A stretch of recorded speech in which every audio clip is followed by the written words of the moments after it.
Stay tuned for updates. Spanning the globe to bring you the constant variety of sport, the thrill of victory, and the agony of defeat. This is ABC's Wide World of Sports. There is nothing else like it. The start of the Indianapolis 500. Today is the 80th running of the great race, and 33 cars will fly over the same bricks at the start-finish line that were laid here for the first race in 1911. It was a huge event then. It's even bigger today, the largest single-day sporting event in the world. Indy is the premier race in the sport of oval track racing, a dynamic mix of technology, skill, and danger. Flying over those historic bricks, drivers have become the heroes of American racing. Ray Haroon won that first race. Louis Meyer became the first three-time winner. A.J. Foyt, the first to win 4 times. Rick Mears equaled that record. For Mario Andretti, his 1969 victory would be his only one at Indianapolis. The Unsers, Bobby, Al Sr., and Little Al have combined for 9 victories in the last 28 years. But this race will be run in large part by a new breed of performer, the drivers of the Indy Racing League. Buzz Calkins, young, sharp. He raced against his father to develop his skills. He won the IRL's first race back in January on the Walt Disney World circuit. Tony Stewart, a 3-division USAC Oval champion, faces tremendous pressure today. As an Indy rookie, he will start on the pole after his teammate, Scott Brayton, was fatally injured last week in practice. This man is the fastest in Speedway history. Ari Lyondike qualified at nearly 237 miles an hour. He is the only driver in today's race to have won the 500. Today's winner may be unfamiliar to you now, but tomorrow his name will be in headlines in every newspaper in America. Like others before him, he will drink cold milk from a bottle in Victory Lane. His likeness will go on the famous Borg Warner Trophy, and he will join Haroon, Foyt, Mears, the Unsers, and Mario Andretti as a champion of the Indianapolis 500. Live, ABC's Wide World of Sports presents the 80th running of the Indianapolis 500-mile race. Well, it was raining early this morning at the Speedway, but it stopped about 7:30, and you can see and hear the jet dryers that are on the track almost completing their job of getting the track surface clear as they pass by just a few feet away. There's one of them there, a jet engine spraying exhaust out to help dry that track. There are many stories here today back in the garage area. For example, what about the rookie pole sitter, Tony Stewart? Well, when he was just 8 years old, he first dreamed about being a part of the Indianapolis 500. And last year, this young man got a chance to be part of Eddie Cheever's race day pit crew, but Cheever's first lap crash left Stewart out of work. Today, in just 56 minutes, this young man will lead the field down for the 80th running of the Indy 500 and not only go to work, but fulfill his dream. Tony, your thoughts? I'm just ready to go racing. You know, this has been a long month and a lifelong dream of mine, and the hard part's just sitting here waiting. You know, we got 50-some-odd minutes left, and the waiting is the hard part. And, you know, this is what I've waited for 17 years, so I'm just ready to get going. Good luck to you. And thanks.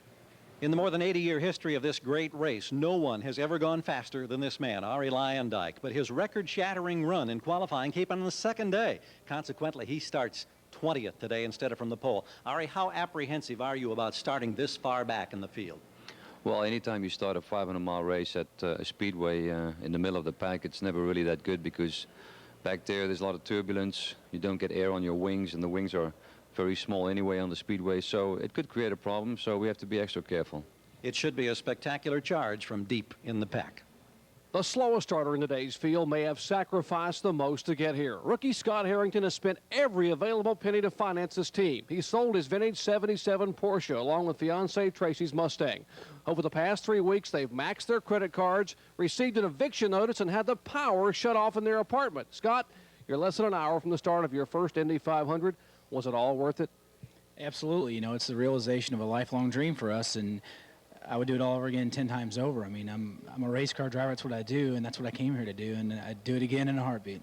It's just that simple. It's Indy, so it's always worth it. Well, as we continue to try and dry the track, we just checked with the chief steward of the race, Keith Ward, and he says they are planning still to go right on time. Track is looking like it will be dry. So you've just heard from three incredible men, three tales of success. There is so much happening at Indy this year, so many interesting topics. Another one of those topics is the Indy Racing League, started by the Indianapolis Motor Speedway president, Tony George. Now, today's race is a part of the league, which has already contested 2 events this year at Walt Disney World and at Phoenix. Today, the first IRL champion will be determined. Now, the sport of IndyCar racing is very much in transition. Speedway president Tony George, whose family owns the track, announced the formation of the Indy Racing League with the stated intentions of bringing more opportunity to young drivers and teams by reducing the cost of participation through a series of rule changes and maintaining the heritage of oval track racing. The league then conditionally reserved 25 of the 33 starting positions in the 500 field for IRL point-scoring cars, provided they meet a minimum speed which was subsequently set at 220 miles an hour. Now, CART, referred to as IndyCar, objected to those rule changes, and as a result, some familiar names have opted instead to race today in Michigan. So, who is here? Well, it's a mixture of new faces, 17 rookies, 16 veterans, representing an accumulated 75 years of Indy experience, and it includes 1 previous winner. Now, included in the list of veterans was the name of Scott Brayton. Scott was well-liked and highly regarded with a broad, easy smile. 14 times he took the green flag here, but he only led a single lap in 1985. Last year, he sat on the pole. He repeated that feat this year in a bold move. Just before the final gun on pole day, Brayton withdrew an already qualified car in row 2 so he could run for the top spot. Never in the history of the race had a second-row qualifier been withdrawn. Well, time was now spent basking in glory. Scotty was everywhere, signing autographs, giving interviews, telling racing stories to anyone who would listen, and many did. Well, Scott Brayton was a happy man. His smile and childlike exuberance was infectious. Much of his joy came from racing. It made him special. He could skillfully do what few others could, and he knew it. He was a one-man festival. He loved running at the Speedway. A week ago Friday, that love took his life in a single-car accident in turn 2. He leaves behind a wife, Becky, a 2-year-old daughter, Carly, a close family, and thousands of friends and admirers. A sad emptiness filled the Speedway. Scott Brayton, the gentle, smiling man from Coldwater, Michigan, the pole sitter of the 80th Indianapolis 500, will be missed by us all.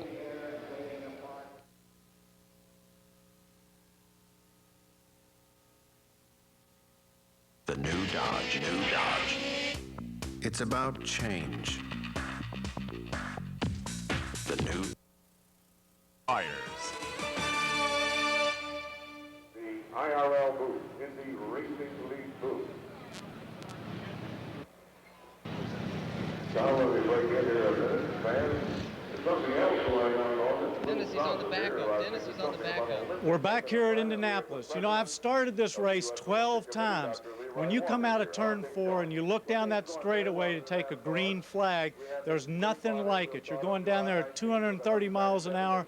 There's cars all around you, 33 of them, the massive crowd and the turbulence. And it's an experience like none other.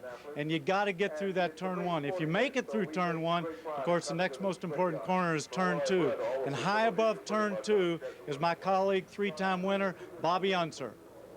Well, Danny, here in turn 2, things happen really quick. Often, what happens here dictates the outcome of the race. But on this track today, I think concentration is going to be the single most important factor. Just think, more than 1/2 of the drivers have never completed a 500-mile race here at Indy. And if a driver loses his concentration for even 1 second at these speeds, he's going to be in trouble. And most likely now, that trouble is going to be an accident.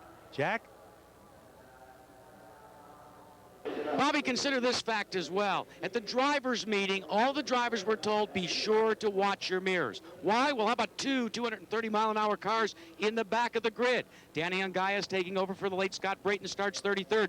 But this man in second-day qualifying set a new track record with this car, driven today by Arie Luyendyk. Now, he is going to be flanking another driver, Jim Guthrie, who qualified on the first day. How fast is Guthrie? 14 miles an hour slower than Arie Luyendyk, starting back in position number 20. Look for Luyendyk for sure, and maybe Ungaias to carve to their way to the front. Gary? The newly resurfaced racetrack here at Indianapolis is billiard table smooth. It's lightning fast, and every one of the drivers seems to agree they get more grip out of this racing surface than at any time in recent memory. But there is one significant thing missing. In years past, you could clearly see the rubber buildup in the groove around the 2.5 miles. A road map, if you will, particularly beneficial for young drivers. It's not there, and what rubber had been laid down washed away by heavy overnight rains. You can't help but wonder, is that going to be something that will favor a driver who has significant experience in this race? Jerry? For the second consecutive year, there are two competing tire companies here at Indy. Both Goodyear and Firestone have developed radically new designs with much improved grip. Now, Firestone says they're fast. Goodyear counters and says, hey, we're consistent. They may both be right, but it'll take 500 miles to see which philosophy will pay off today. Now let's take a look at the fastest field in the 80-year history of Indy. 89 100ths of a second faster than last year. The speed differential from the fastest to the slowest is 14.8 miles an hour. We'll start our review in the last row. No one has ever won from the 11th row, which has two rookies and a veteran who hasn't raced here in 10 years. That veteran is Danny Ungaias. Danny's the oldest starter at age 54. He's driving the car, qualified on the pole by Scott Brayton. The rules require it start in last place after a driver change. Kentucky's Scott Harrington sold his personal car to make the race. He wrecked one machine, but with another car, he slipped in with just 23 minutes to go. On the short tracks of the Northeast, he's known as 00 Joe. Joe Gosick is from Oswego, New York, where he learned his craft in cars carrying 00. He's won the big three major super-modified events. Today, the car number is 43. Moving ahead to row 10, Hidesi Masuda is in his third Indy. He qualified with just 35 laps of practice in a 2-year-old race car. Johnny O'Connell holds a degree in economics from Denison. The last 6 years, Johnny's been a factory driver for Nissan with great success. He's the advanced wave for the Nissan engine program coming to the 500 next year. Fermin Velez is the first Spaniard in the race. At age 17, he became the youngest Spanish go-kart champion. 2 wins have come from his 28th starting place, the furthest back for a 500 win. The 9th row reflects the diversity of the field. Veteran Johnny Parsons Jr. first came here in 1974. He's a Speedway legacy. Johnny's father won Indy in 1950 in a rain-shortened race. The last time the 50-year-old JP drove here was 1986. In 11 races, he's never finished 500 miles. In 72, Brad Murphy was Arizona state champion in bronc riding. All of his 6'1" frame says cowboy. His racing career began in an NHRA funny car, on to Trans Am and Indy Lights. Today, he's in for the wild ride in number 10. If you want your son to drive at Indy, give him a zippy name like Grayson Gardner. But it's his middle name that's racing. His full name is Slick Grayson Gardner. Outside row 8 is the 24th starting spot. No one has ever won from there. Paul Durant has been racing super-modifieds and sprints in the West for a decade. He's just one racing lap in an Indy car, and he's never done a pit stop and never raced with mirrors. Robbie Buell starts 23rd. In 1972, a 6-year-old Robbie was here for his first 500. By 92, he was the Indy Lights champion. Robbie has been commended by Congress for his almost daily work with the Racing for Kids program for sick children. This year, he led at both IRL events. Brazil's Marco Greco is an Indy sophomore. His career began as a 500cc motorcycle racer. A year ago, this man woke up early in the morning to watch the ABC telecast after wrestling a super modified for 150 laps at Oswego Speedway. Joe Gosick, the leader of the short track crowd here. And Joe, how much are the hopes and the dreams of short track racers across America on your shoulders today? Well, there's probably a lot of people watching this race today just because of me, and I appreciate all the people that are behind me throughout the country and the Northeast. This is an incredible feeling to be here, and now today is race day, and I just can't sum it up in even a few words. It's an incredible experience, and I guess it's going to be a lot different when I get out there on the grid and get ready to roll. Indianapolis Motor Speedway officials say this man received more mail, faxes, and phone calls about what he was doing in qualifying than any driver in the 80-year history. Gary? Well, the name Danny Ungais has always been synonymous with speed, and here he is after a 10-year absence from this race, back, starting at the tail end of the pack. Danny, you've been out of this type of racing for so long. What are you feeling right now? Normal race morning jitters here. Some butterflies and some anxiety. Any concerns? None whatsoever. He's back. He's always been fast. He's in a fast car, starting from the back of the pack. Paul? And we'll certainly be keeping an eye on him. There is the crowd in the pit area. They're getting ready to roll the cars out onto the racetrack and put them in position for the start. The race, 72 times there has been a car 5. 6 times car 5 has won. Last time with Rick Mears, and our partner Danny Sullivan also carried number 5. Today, Arie Luyendyk carries that number. Keeping that in mind as we look at the drivers in the middle of the starting field. The center of the 11 rows of 3 can get very crowded on the start. Row 7 has accounted for 5 different winners. 28-year-old Scott Sharp is outside row 7. His father, Bob, was a great American road racer. In fact, Scott won a championship in a car his dad raced 25 years earlier. Today, the man who nearly won at Phoenix is driving for A.J. Foyt. Arie Luyendyk is the only previous winner in the field. His win is still an Indy race record. This year, the Flying Dutchman set the 1- and 4-lap track records. Unfortunately, his run came on day 2 of time trials, so he is lined up behind first-day qualifiers. Arie won the latest IRL race at Phoenix. New Mexico's Jim Guthrie is a graduate to the IRL from the USAC Formula 4 2000 series. The race at Phoenix is his only IndyCar run where an accident ended his day. Every position in row 6 has seen winners. Lynn St. James is a veteran of 4 500s and a former Rookie of the Year. Her best finish was 11th in '92. She loves anything daring, like her ride in an Air Force F-16 with the famous Thunderbirds. Upside down. Oh, my God. T-134.39, Miami Center, roger. All right, nothing to it. She is only the second woman to drive in the race. Janet Guthrie was the first. In the center of the row is John Paul Jr. He won the first race he ever drove and the '83 Michigan 500. This is his 6th Indy. Faces of the Unser family are all over the Borg-Warner Trophy. Will the latest addition be 37-year-old Johnny Unser? His father, the late Jerry Unser, was the first of the clan to race the Brickyard. Johnny's experience extends from a road rally near the Arctic Circle to the 24-hour of Le Mans. 7 of the 79 victories were started in row 5. Outside is rookie Richie Hearn, but like most 500 rookies, Hearn comes here a champion from another series. The 25-year-old has been winning races since he was 8. Last year, Richie was wrapping up the Atlantic Championship. Hearn qualified second quick in both IRL events earlier this season. Mark Dismore from nearby Greenfield, Indiana, is a major retailer of go-karts, driving one of the 4 cars for John Menard. He's the comeback kid of the Speedway. In 1991, he was involved in this horrific crash. Mark then spent 5 years recovering from a broken neck, feet, wrist, and kneecap. His personal moment of triumph came in trials when he put his car in the 14th starting spot. Frenchman Stéphane Grégoire had never been in an Indy car until he took the trophy as the fastest rookie in '93. That was his only Indy, but nevertheless, he managed to lead a single lap.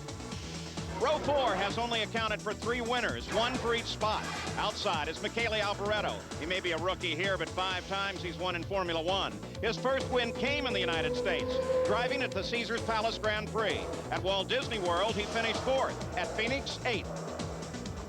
For Mike Groff, racing is a family affair. His dad helped wrench cars for Mike and his brother Robbie since they were kids. In the quarter midgets, he won 200 of 250 starts. This is his 3rd Indy, but he's never gone further than 200 miles. Idaho's Davey Hamilton comes to Indy with years of racing in the sprints and supermodifieds, netting 9 supermodified championships. Today he starts inside the 4th row in the same car Eddie Cheever crashed on lap 1 last year.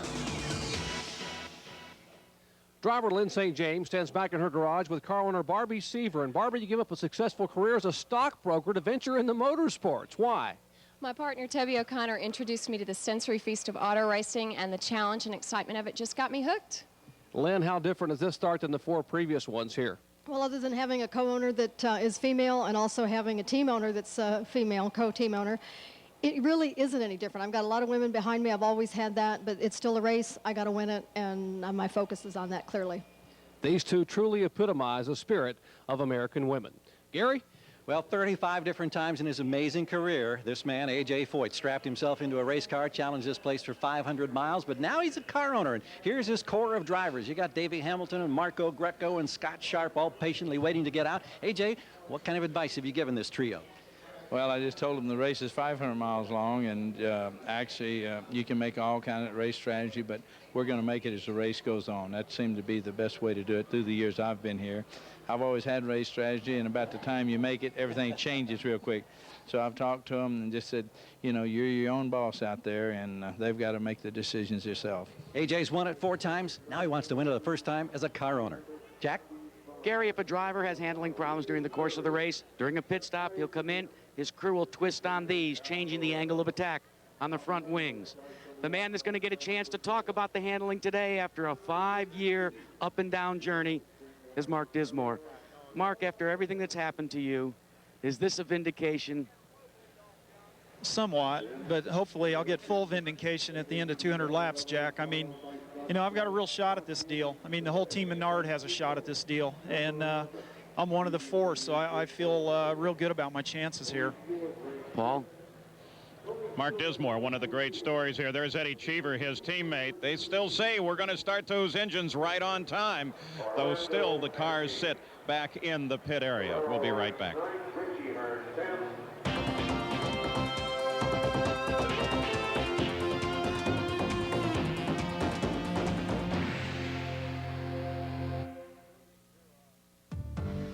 It's the Coors Pit Stop Challenge. On Thursday, the Coors Pit Stop Challenge showcased Roberto Guerrero and Davy Jones in the final. Each crew changes 4 tires and simulates a fuel hookup. The winner is determined by the shortest time taken in the pit box. In a tightly contested battle, the Guerrero pit crew was efficient, but the Gallus team completed their stop in just 14.176 seconds, taking home the total first place prize of $35,000.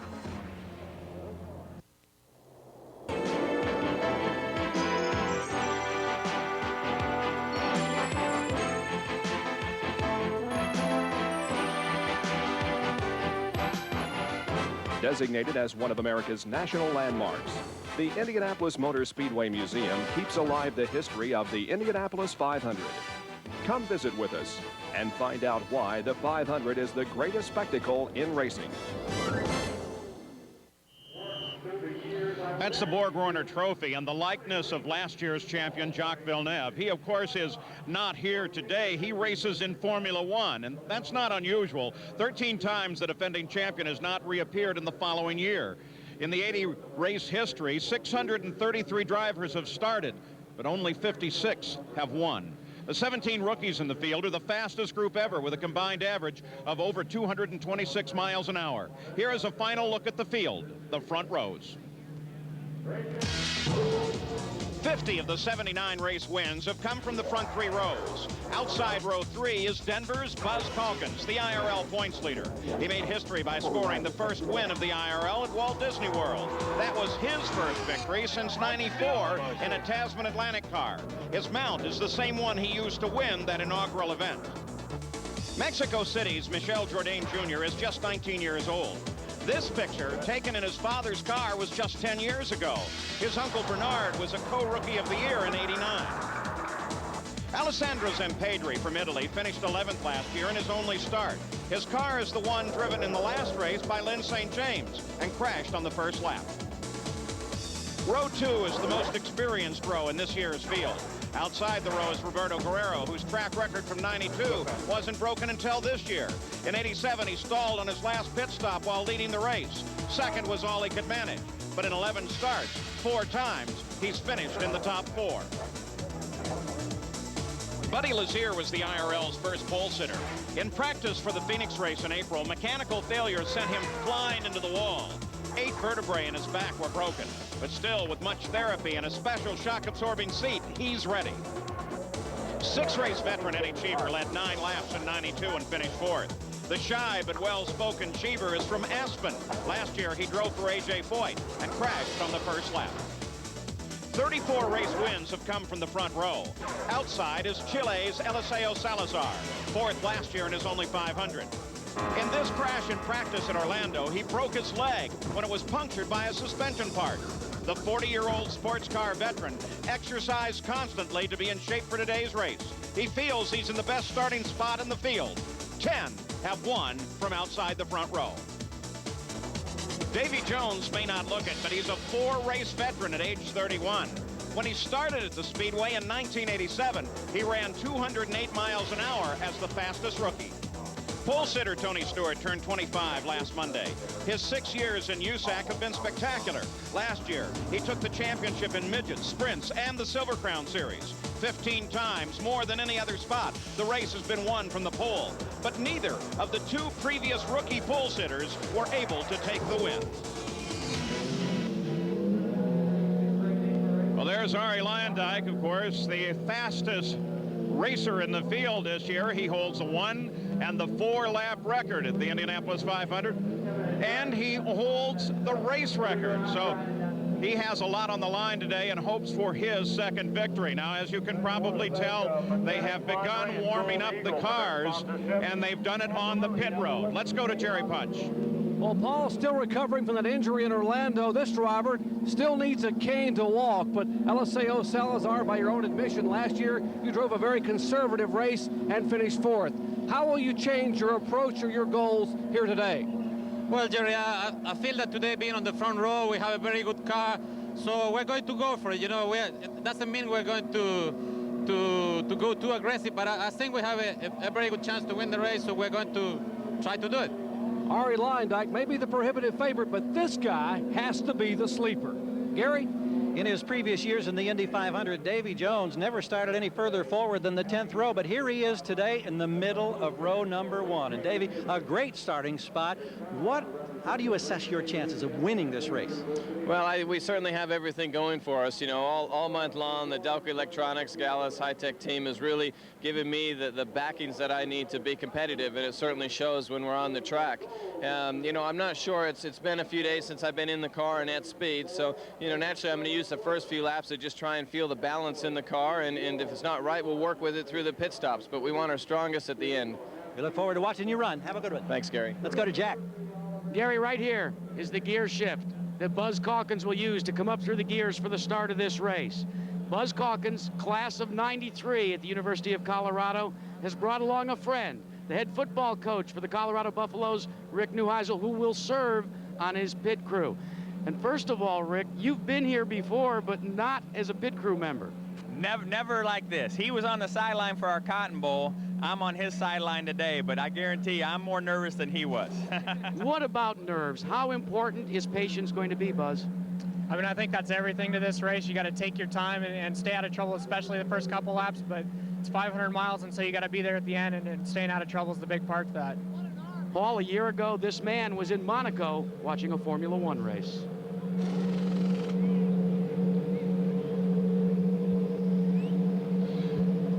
Well, in the pit area right now, they're getting ready with the final warm-up. Very important to get those engines warmed. There's Buddy Lazier's car not far behind us, and you can see the crew huddled over it, taking a look at the engine. It's extremely important on these engines to get them warmed up perfectly before they really fire them ready to go racing. And very shortly, they'll be moving the cars out onto the straightaway and line them up ready for the start of the 500. Pit area. Let's go to Jerry Punch. Paul, x-rays of this driver's lower spine resemble a shattered shell from a broken egg. Buddy Lazier, 16 fractures, 25 bone fragments. How painful is that? And can you possibly endure 500 miles? Yeah, we have a seat that was specially made by Dr. Brock Walker, and I worked very closely with the Steadman Hawkins Clinic, Dr. Sterrett. And yeah, we're in good shape. We should be able to complete the race. I'm the most comfortable when I'm in the race car. Well, let's show you why he's more comfortable in the car. We'll go over and actually show you that special seat. Now, it actually is a seat to help support his lower spine. It is actually sort of like a banana-shaped seat to give his lower lumbar sacral spine, where all those bone fragments are, extra support. And as he said, he is more comfortable in the car than trying to get in. But it'll take courage for him to be able to sit down in this car and try to make it 500 miles. Jack? Jerry, this is the bulletproof Lexan windshield above which Eddie Cheever will peer out at his teammate Tony Stewart from row 2 as Stewart brings the field down. For Cheever, it's been a very quiet month. Good speed, but we haven't heard a lot from you. I did that on purpose. The payday is today. I had a very difficult beginning of the season in Orlando and Phoenix with all those accidents, so I just wanted to make sure I qualified well, and it's 500 miles. It's a long way to go. As a driver, with the tumultuous month of May that your entire team has had, how hard has it been to dial all of that out this race day morning? The things that happened to us this month you never actually get rid of. But the Indianapolis 500 is a race that we all prepare for every year, and I think Scott will be doing the same thing that we are all doing here right now. We're trying to make sure that one of us wins the race. So it is difficult, but this is a racer's dream, driving at the best racing circuit in the world in front of I don't know how many hundreds of thousands of people. This is what racing is all about. Paul, Indy is Indy.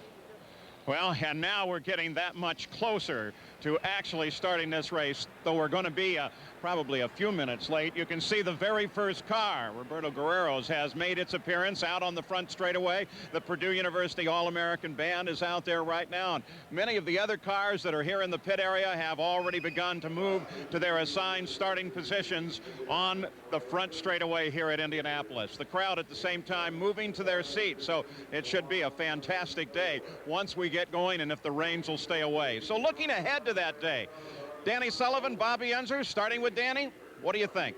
Well, Paul, my biggest concern today would be running with these other guys. I don't know them.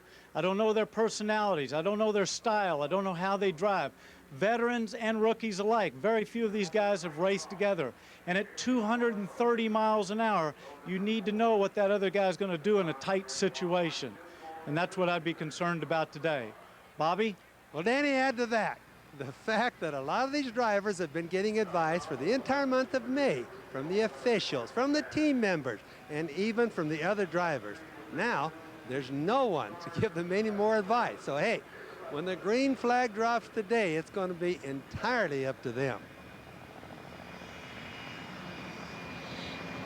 Well, down in the pits, everybody stands ready to move out onto the track.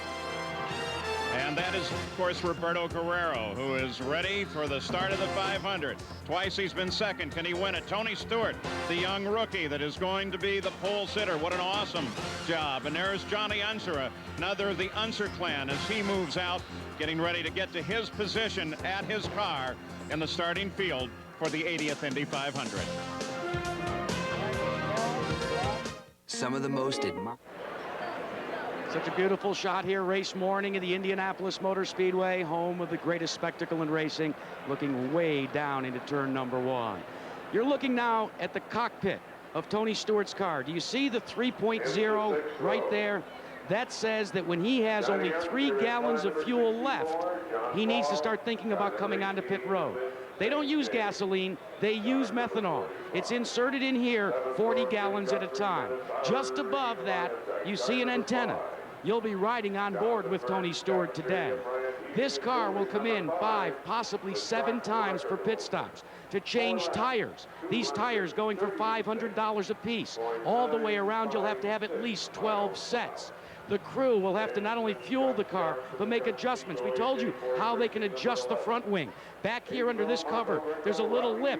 It's called a wicker bill. Right here, you can lift it up and change the wicker bill, changing dramatically the handling of this race car. All of these things so very important. On top is what is called, and it is the infamous pop-off valve. We've heard so much about it. This, ladies and gentlemen, will be the final time that you get to see the pop-off valve in Indy 500 competition. That pop-off valve maintains the amount of atmosphere inside the engine, and as a direct result, how much horsepower is built. Next year, non-turbocharged engines will be part of the Indy Racing League and the Indy 500. Instead of a pop-off valve, you'll have rev limiters. This is a walk that so many men have made before. It really gets your heart pumping, pushing the car down to the unbelievable spot, the pin, row number 1 on the inside for the 80th running of the Indianapolis 500. Gary? Well, Jack, your heart pumps even if you're back here on the pit wall at this point. When you first walk out of Gasoline Alley and you see these throngs of people. Roberto Guerrero, you've done it so many times. Do you ever get comfortable with being under the microscope like you are for this race? I don't think so, Gary. I think anytime you walk out of Gasoline Alley and you see all these people, it's overwhelming. You've come so close to winning this race in the past. How do you assess your chances here for the Pagan Racing team today, starting outside second row? I think we're, you know, I hate to jinx it, but I think we're looking really good, Gary. Everything is going really well. The setup we have is good, and we have a really good setup for these conditions, and hopefully with a little bit of luck behind us, I think we can have a really good race. Now, when you come to the racetrack with the Guerrero clan, you always find wife Katie alongside. Katie, a quick word. How are your nerves on a day like this? Is this tough for you to deal with? I'm completely frazzled. But no, I feel really actually confident. The team is great. Roberto's feeling good, and I think we have a good shot at the race today. All right, that's the Pagan Racing team, Roberto and Katie Guerrero. Jack? Gary, you heard Tony Stewart, this man, say this is the walk that he looked forward to since he was 8 years old. Is it as much as you thought it would be? Let's go racing. Let's quit talking about this damn thing. I'm ready to go race. I mean, this is what I've built up to for 17 years, and man, it's a dream come true. I've had so much fun here this morning, and it's about the time that I normally get up every day. So it's everything and more that I've ever wanted it to be, and I'm just ready to get going with it.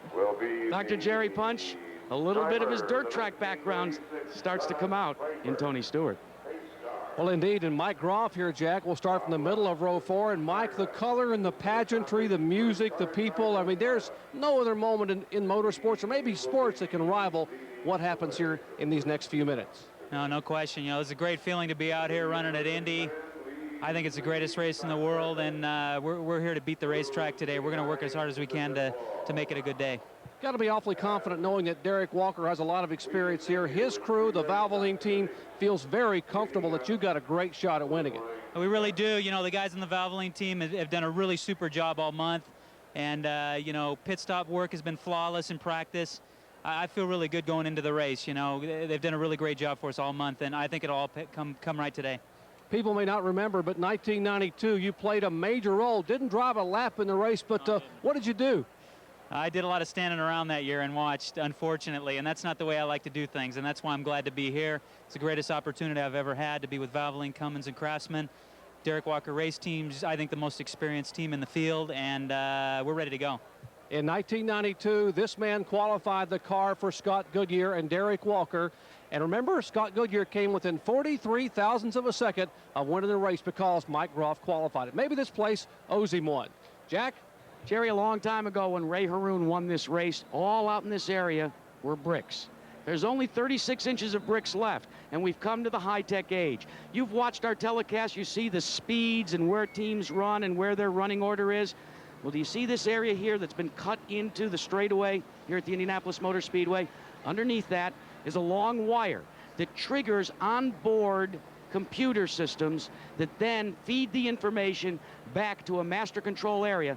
And instead of paper and pencil, now by computer, we know who's running where. These type of cuts in this super billiard smooth racetrack are located not only on the straightaways, but into the corners, in the middle of the corners. It's very important for the teams as well. We get excited about the speed that we see, but teams are very interested in what it says during practice, because a corner speed can be very important, especially at the exit. Gary?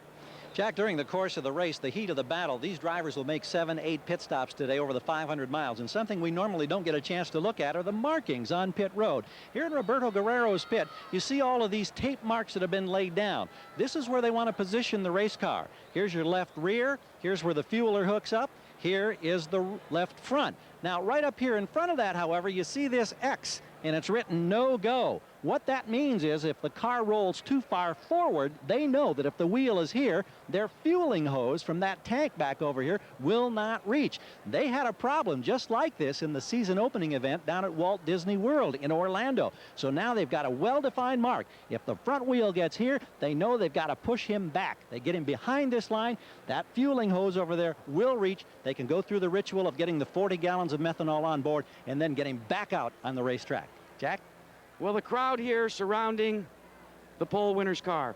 There's one thing that nobody wants to see on these cars, but you will see on many of them. Right here. Our lost friend who crashed here, and for Scotty Brayton, not only do we miss you, but all the drivers here love you. Paul? Certainly a lot of thoughts about Scott Brayton here today, but we look forward to the start of the race. We'll return to the Speedway after this message and a word from our ABC stations.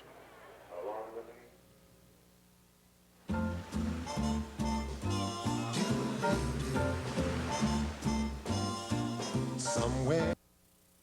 Let's go to Jerry Punch. Well, Johnny Unser, you start this race as a rookie, 37 years of age, and it has to be a special moment coming to Indianapolis Motor Speedway for you. Yeah, it is. You know, it means a whole lot to me to be out here and be able to run, and we're just looking forward to having a good, smooth race and, you know, and continuing on. A close call on carburation day. You spun the car, got into the wall. How badly was it hurt, and are you concerned at all about not getting back on the track? Well, you know, I wish I could have run, but, you know, I think the guys have done a good job. The car's just like new, and we're going back with our original setup, so I'll have to feel it out the first couple of laps, you know, and see where we are, and then we'll work on it on every stop. So, you know, I'm pretty confident with the car right now. Johnny, we'll let you move toward the car. Good luck to you. Thanks a lot.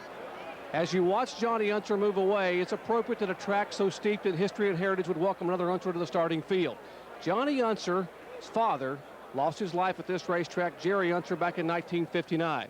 Today, he told me the start will be very emotional. He said moments ago, Doc, I don't know if I'm going to be able to hold back the tears on the parade lap. He said, in fact, when I'm on the backstretch, I'm going to gaze upward and utter these words. Today, Dad, I understand. This one is for you. Gary? Here's another young driver, Alessandro Zempedri. This is your second Indianapolis 500. What did you learn last year that's going to make you a better, more successful race driver this year? Well, Gary, first of all, being here again after last year's experience is great. All these fans are absolutely great as always. And it's just make you feel a lot more confident because you know how long the race is going to be. And you know that you're not going to win and lose this race in the first corner. And you're not going to win and lose this race in the pit to try to get off too quick. All right, that's Alessandro Zempedri. Good luck. He starts in row 3, Paul. On the inside of row 3, there you can see the field with the crews, the well-wishers, everyone as they stand by their cars. And we are ready now for the formal ceremonies. Let's go down and join the Speedway official voice, Tom Carnegie. All-American Band and the presentation of our national anthem.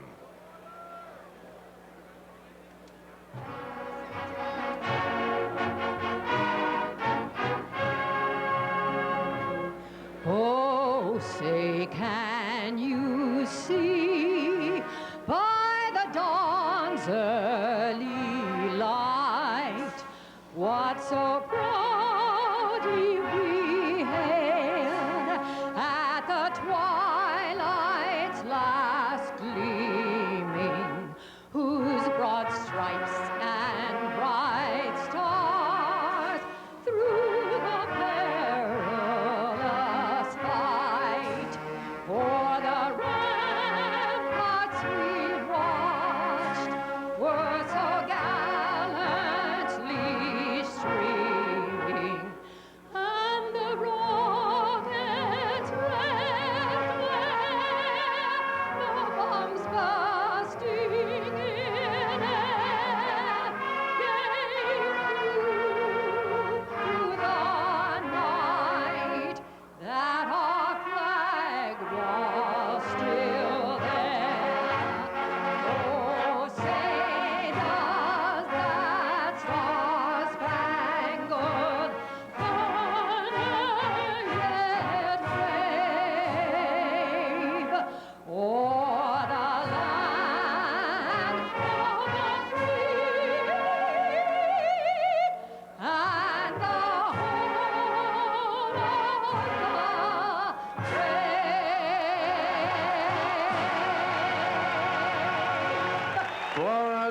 Anderson and the Purdue Band.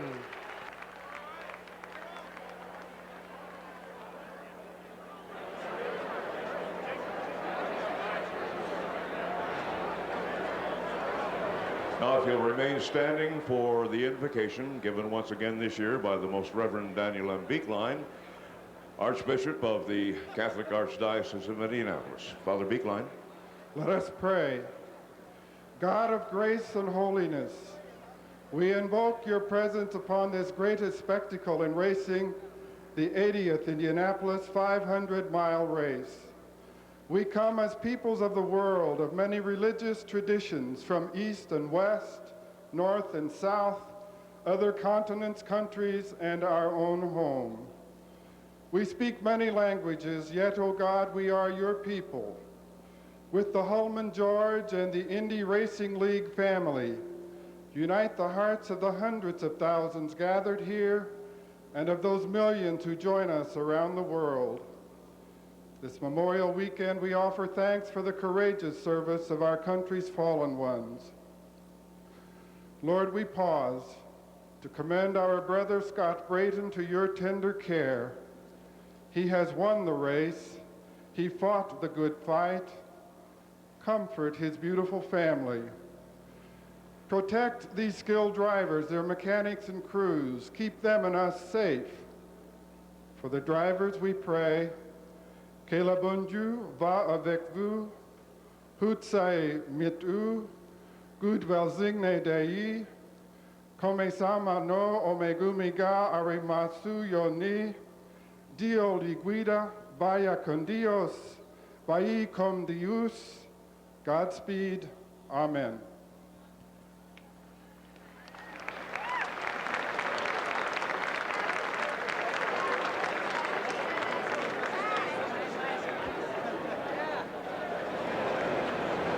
I would ask you to please remain standing.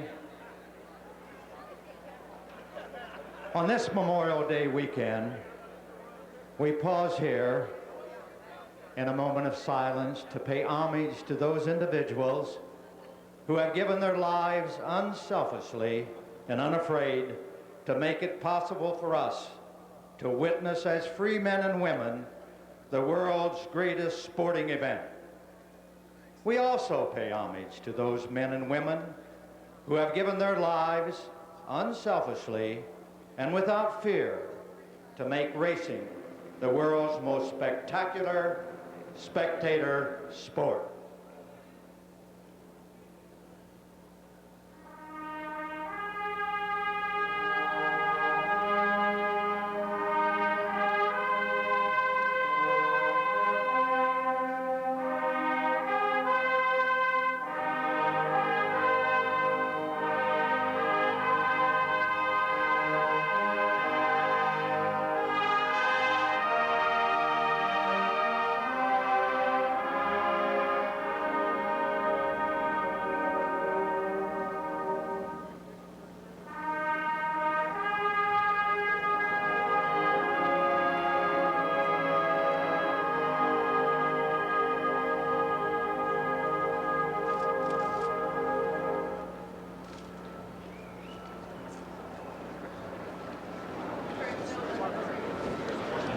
Race fans, nothing can match the tradition of the Indy 500. And here's a tradition that goes back 50 years. It's time for that annual singing of Back Home Again in Indiana. Mr. Jim Neighbors.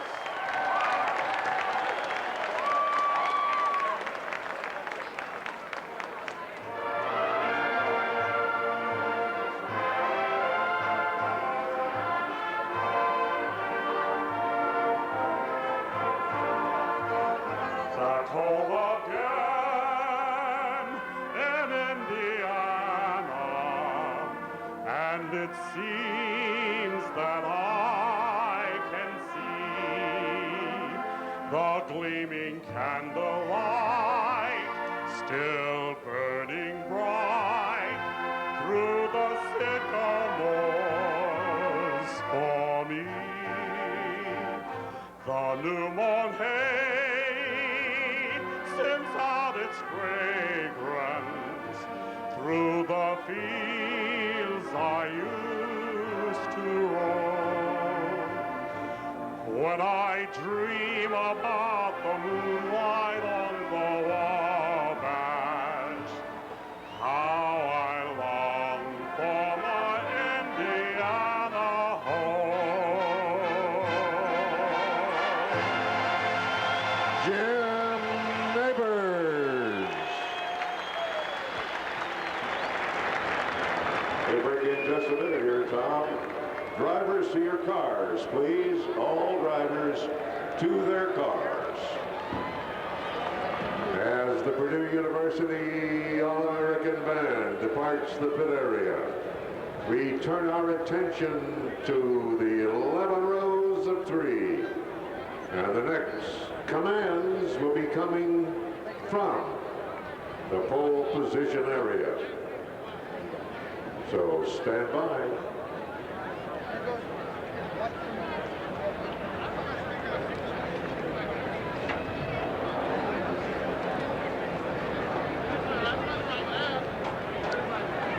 Ari Lyondike sits in his mid-pack position, fastest car, fastest driver in the field.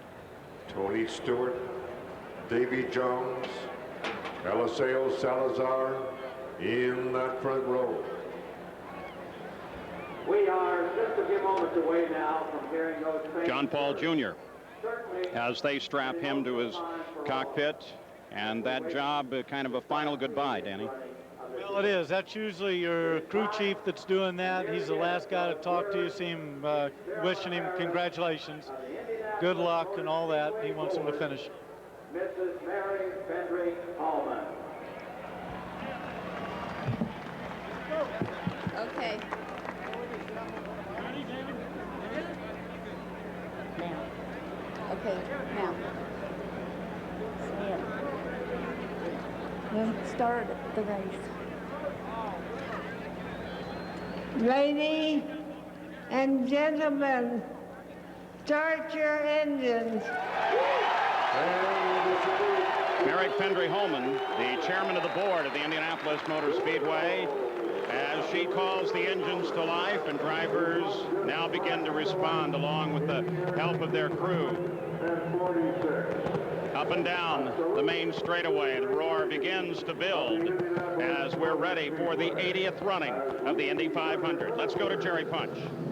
For the past 20 years, Chuck Buckman and Paul Diatlovich have come here as mechanics, but this year they pooled their pennies to buy a car, the number 18, starting in the middle of row 6 by John Paul. You got to wonder, Chuck, how different does it feel this year knowing the car you own is about to pull away? It's the most awesome experience of my life to be able to do this. And I want to thank Tony George and Jack Long and Earl's Performance and all the other people involved. It's just great. It's awesome. Paul, what is the emotion for you knowing you got so much at stake? Well, it's a great day. I mean, it's what the IRL is all about. I mean, it's put people like us with a talented driver like John Paul, put some good sponsors like Earl's Performance Products, Andy Clements with V-Line, the Crown Plaza Hotel, and just one other person I want to say thanks. Thanks, Ralph. Well, their team is called PDM Motorsports. PDM stands for Poor Dumb Mechanics. Hey, let's go to Gary. I don't believe that for a moment. Here's Andy Evans. He set a record this year. He's got 7 cars in this race, and the amazing thing is this is your first time to experience all this at Indianapolis. What are you feeling right now? Gary, I'm living my dream. When I was a boy in Fresno, California, I grew up with the Vukovich family. Rick Mears was in Bakersfield. This is the Indy 500. It's the sacrifice, it's the commitment, it's the ultimate sacrifice that Scotty Brayton paid this month, but that's what Indy 500's all about. All right, have a great day, Andy. Thank you. Thank you very much. Jack? Gary, this man has been here before, having cars on the front row. John Menard, does it ever change the feeling? Not a bit. I got butterflies in my stomach, my heart's pounding, and it's just as exciting as ever. Now we may have had a first, ladies and gentlemen. I understand that maybe all of the motors have been shut off. Might have been a little bit premature because it was my understanding that USAC hadn't completed their inspection and the Speedway gave a cue at the wrong time. So many firsts this year. Now for the first time in 80 years, it's gentlemen, start your engines. Let's turn them off for a couple of minutes. We're rewriting the book all the time. I've never heard gentlemen stop your engines, so this is a new one. We're up to see what's going on. I hope it's not a long delay because we're all ready to race.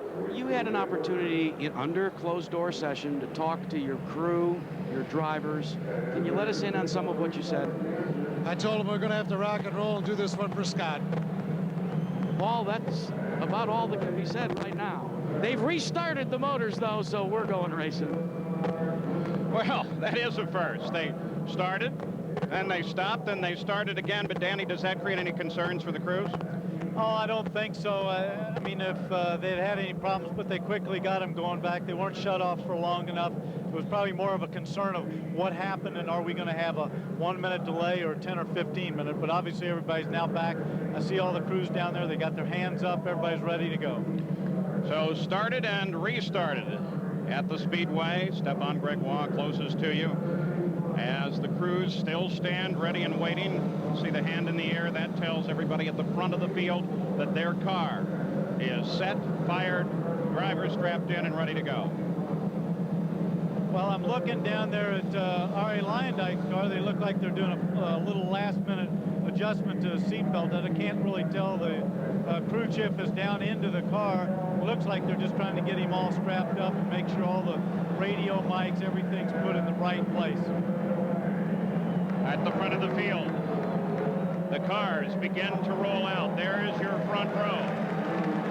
And let's take a look at how this field breaks down in terms of engines, the chassis, and the tires with those powerful Menard V6s there. One Buick, a Ford Cosworth, 24 of them, and a single Ilmore, 21 Lolas and 12 Renards. And the stories in this race today, well, there are so very many of them. And we're going to keep track of some of them for you today. As the field rolls out, the question is attrition. How will the cars fare? Ari Lyondike, fastest qualifier, but he starts back in the middle of the field. And Danny Angayas replaced Brayton. He is going to start in 33rd position. And Team Menard with their cars, how will they fare before this day is over?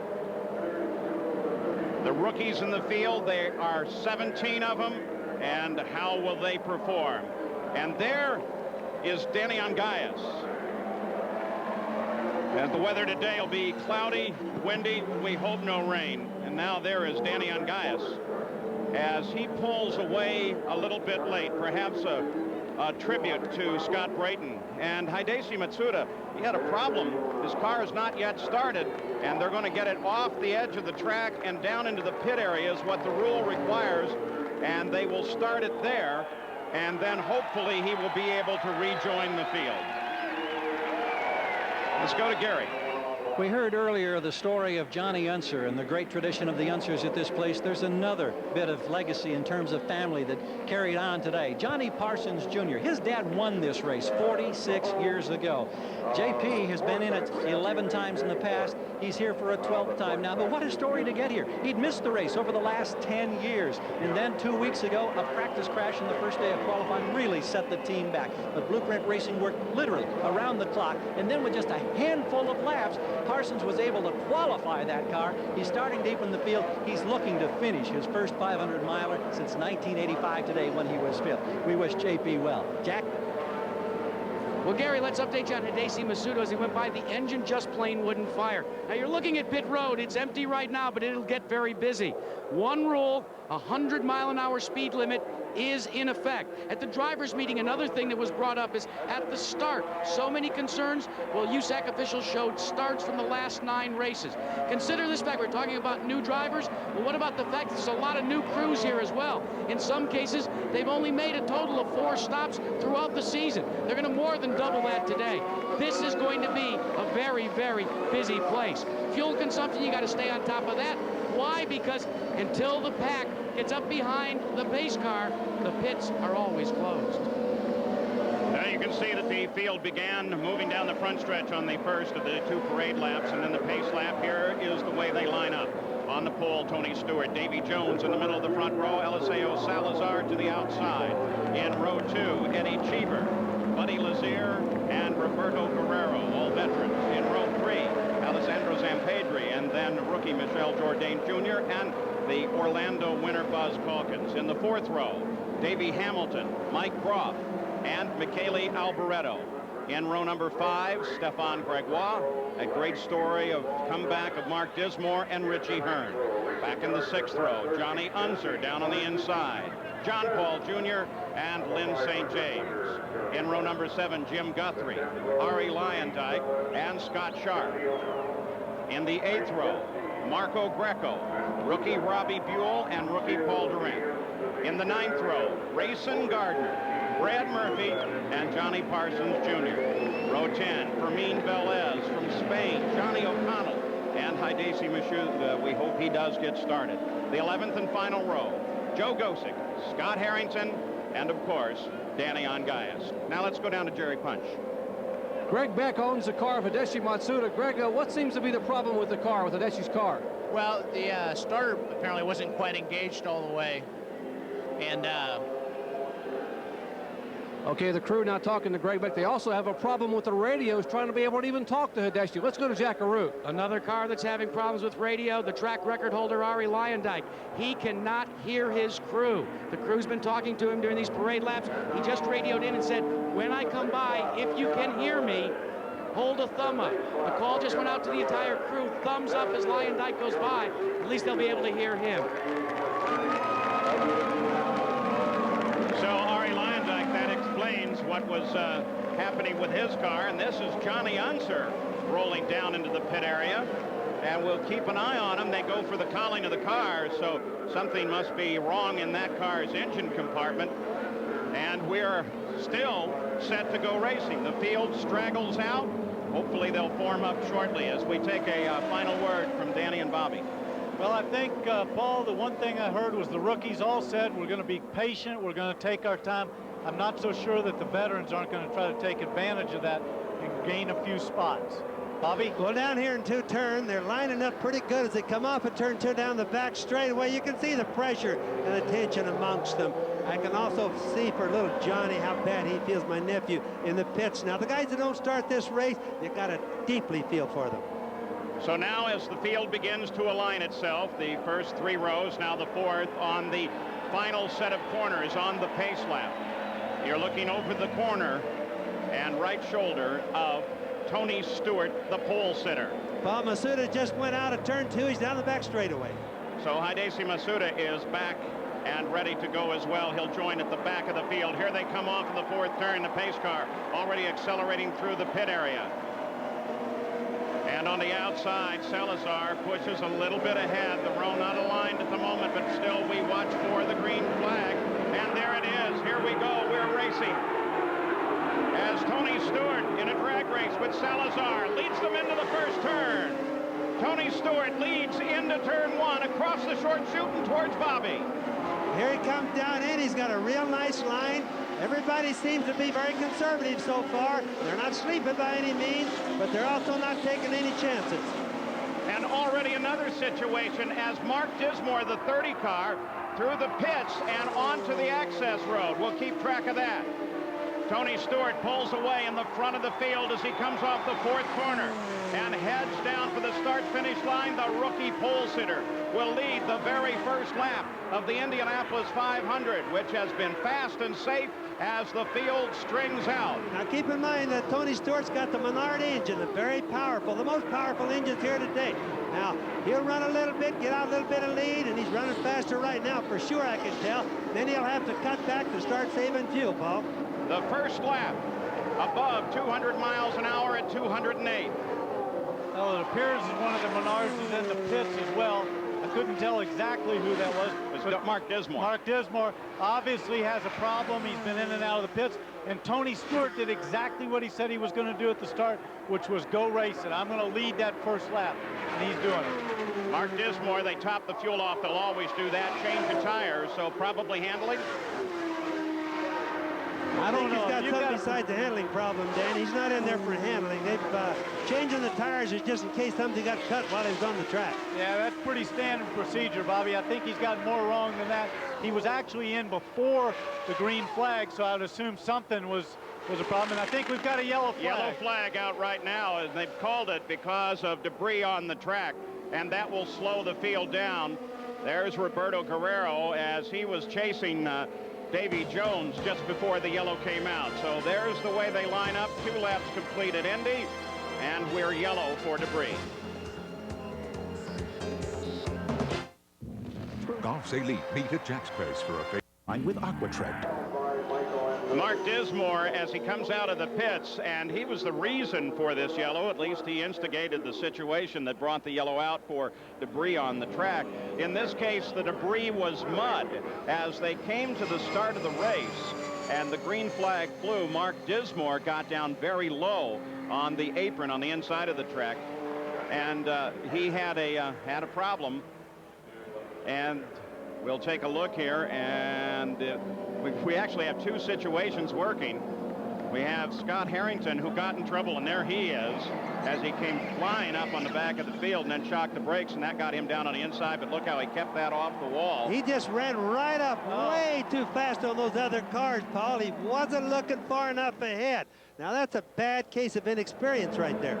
That was, and those guys, I don't know how he couldn't see him, Bobby. He was right there in front of him. It was clear. It wasn't like he came around the corner. He just was carrying too much speed. Yeah, especially in the straightaway, Danny. It's not hard to see there. And here is the other situation. Mark Dismore on the start. This is turn one. And down on the inside there, he just nipped the inside, it looked like, and that twisted him around, fortunately, to the inside. Well, that's right. It looks like he just pinched it down a little bit, turned the wheel, and lost it. All right, let's go to Gary Gerald. Well, I'm wondering if what may have entered into this factor, remember, and I don't think we've addressed it yet today, no rumble strips down on the inside groove that have been prevalent the last 2 years. And so certainly you get down there and you drop a wheel off, as wet and as muddy it has been, it kicks all that stuff up on the track. That creates a problem. Once Dismore got back into the pits, as he made a dramatic wing change at the front, the crew actually made 4 to 5 turns on the nose wing, and then he stalled the engine getting out. So clearly, nerves may be frustrated and frazzled just a bit, but he is back on the track. Jack? Gary, talk about pressure for Arie Luyendyk. We told you he wants to go to the front. The radio is out. The crewman, the pit signal board, they brought out a plain old-fashioned blackboard. He has got to get signals from his crew with a piece of chalk on a blackboard. And as we're set to go green, Arie Luyendyk started 20th. And now is in 11th place as we're ready to go green. Johnny Unser and John Paul Jr. both in the pits as they work on their cars. Looking for green. Here we go again. Green flag comes out on the 5th lap. And Salazar closes on the back end of Tony Stewart's car. Everybody else cleanly through the first corner.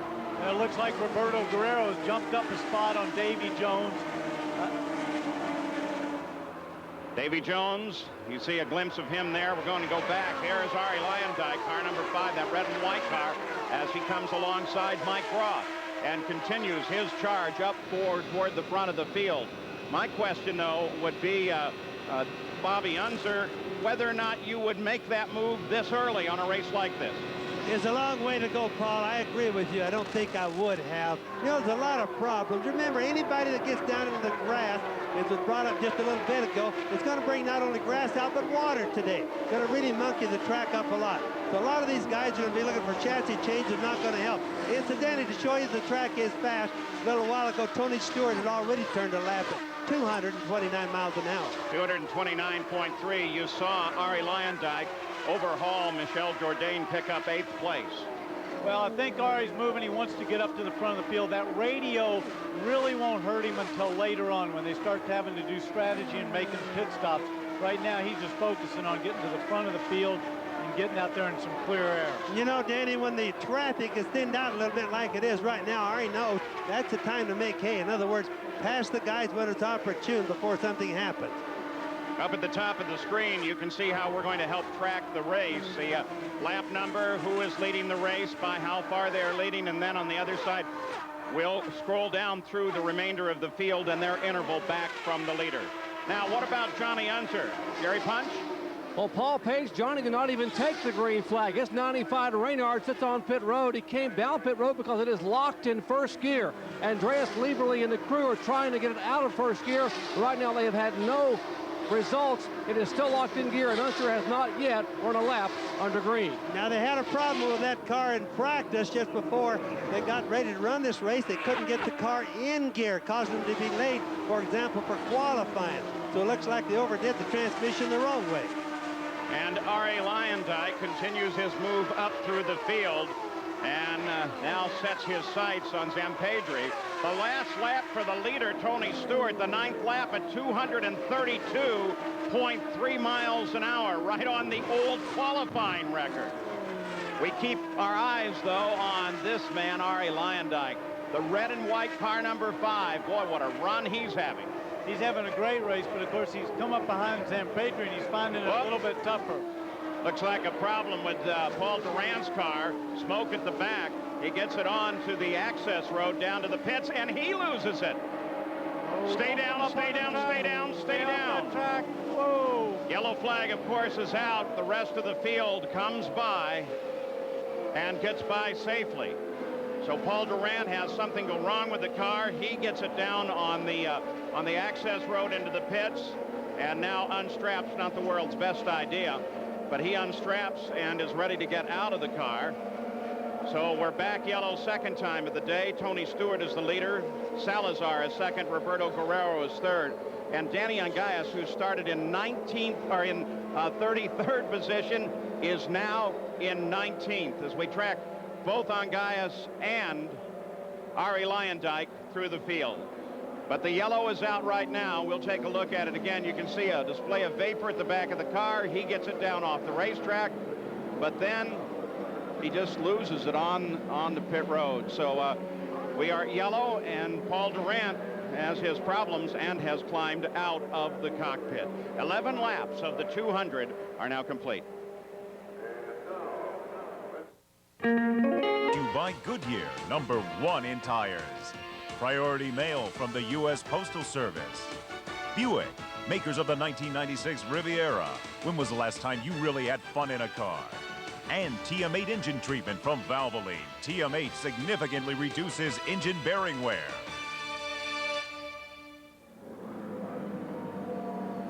Well, we're looking at Paul Durant's car as he comes down the pit lane. He's clearly got a problem.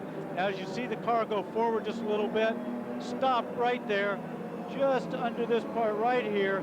The fluid is starting to come out of the radiator, which is right in that spot. And as that comes out, it goes right back along here underneath that nice rear slick tire. And as he goes forward, the liquid gets under there. He starts to get sideways. Boom, he's gone. He's lost it. He's got no control when that liquid goes under that rear tire. And just before we went yellow for this incident, Tony Stewart turned a lap at 234.4 miles an hour. Jerry Punch? Well, veteran Darrell Soppy is the chief mechanic for Paul Durant. And Darrell, what happened to the car? He lost the motor and locked up the rear wheels, and he spun the car when the motor blew. Did you get any advance warning at all that he was going to have a problem? No, not at all. It was a brand new motor. We just put it in Friday and Saturday, and it just went away.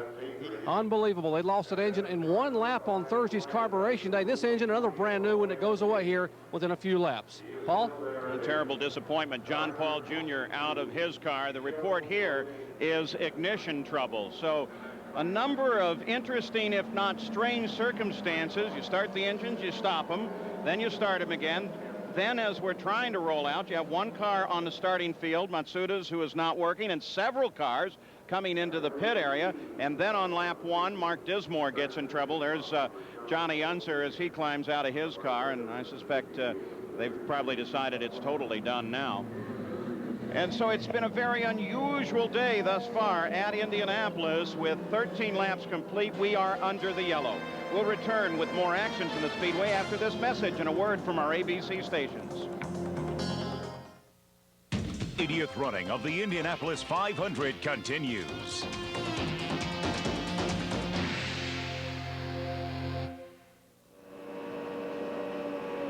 Still under yellow here at Indy. Later today here on ABC Sports, defending champion Dottie Pepper, Annika Sorenstam, Lori Davies, and Beth Daniel will battle for over $500,000 in the J.C. Penney LPGA Skins Game. Coverage of the final 9 holes begins today at 3:30 Eastern, 12 Pacific, right here on 12:30 Pacific, right here on ABC Sports. So let's go to the pits. Jerry Punch. Well, rookie Johnny Unser did not even get to take the green flag. And Johnny, we were told that it was a gearbox problem. What exactly happened? I guess the shift fork broke and got into all the gears. When I went out on the pace lap, kept popping out of first gear, and you know, I tried to get it to stay in and try to shift through the gears to see if the forks would line up, and evidently, I don't know what happened, but something was screwed up in there and broke all the, you know, it broke the other gears or something in there. It's a mess. Was this related at all to what happened on Thursday, them having to put the car back together in the last day or two? No, I don't think so. I mean, nothing happened to the gearbox on Thursday, and, you know, they went through it, rebuilt everything. The only thing that we didn't get to try it on the track, but they tried it on the jack stands, and everything worked fine. I don't know, you know, they're pretty finely matched gears and things in there, and so I can't say what happened. It's just real disappointing. Somehow this doesn't seem fair.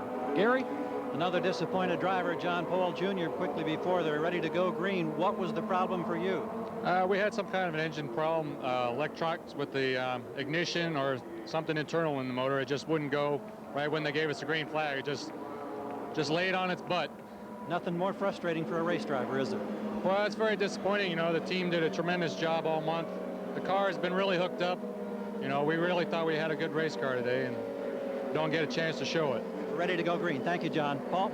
So John Paul Jr., Johnny Unser, and Paul Durant out of the race here with 16 laps complete. The pace car already off onto the pit area as Tony Stewart picks the pace back up, coming back to the green flag, and we're racing once again. Boy, look at the battle back in the center of the field as Stewart pulls away. They were 5 wide for a second there. Salazar trying to defend his position against Roberto Guerrero, and another car spins. This time, the 32 Danny car, Angayas. that is Danny Angayas, who had moved up to 19th place from 32nd and then gets in trouble on the restart, and we're yellow once again.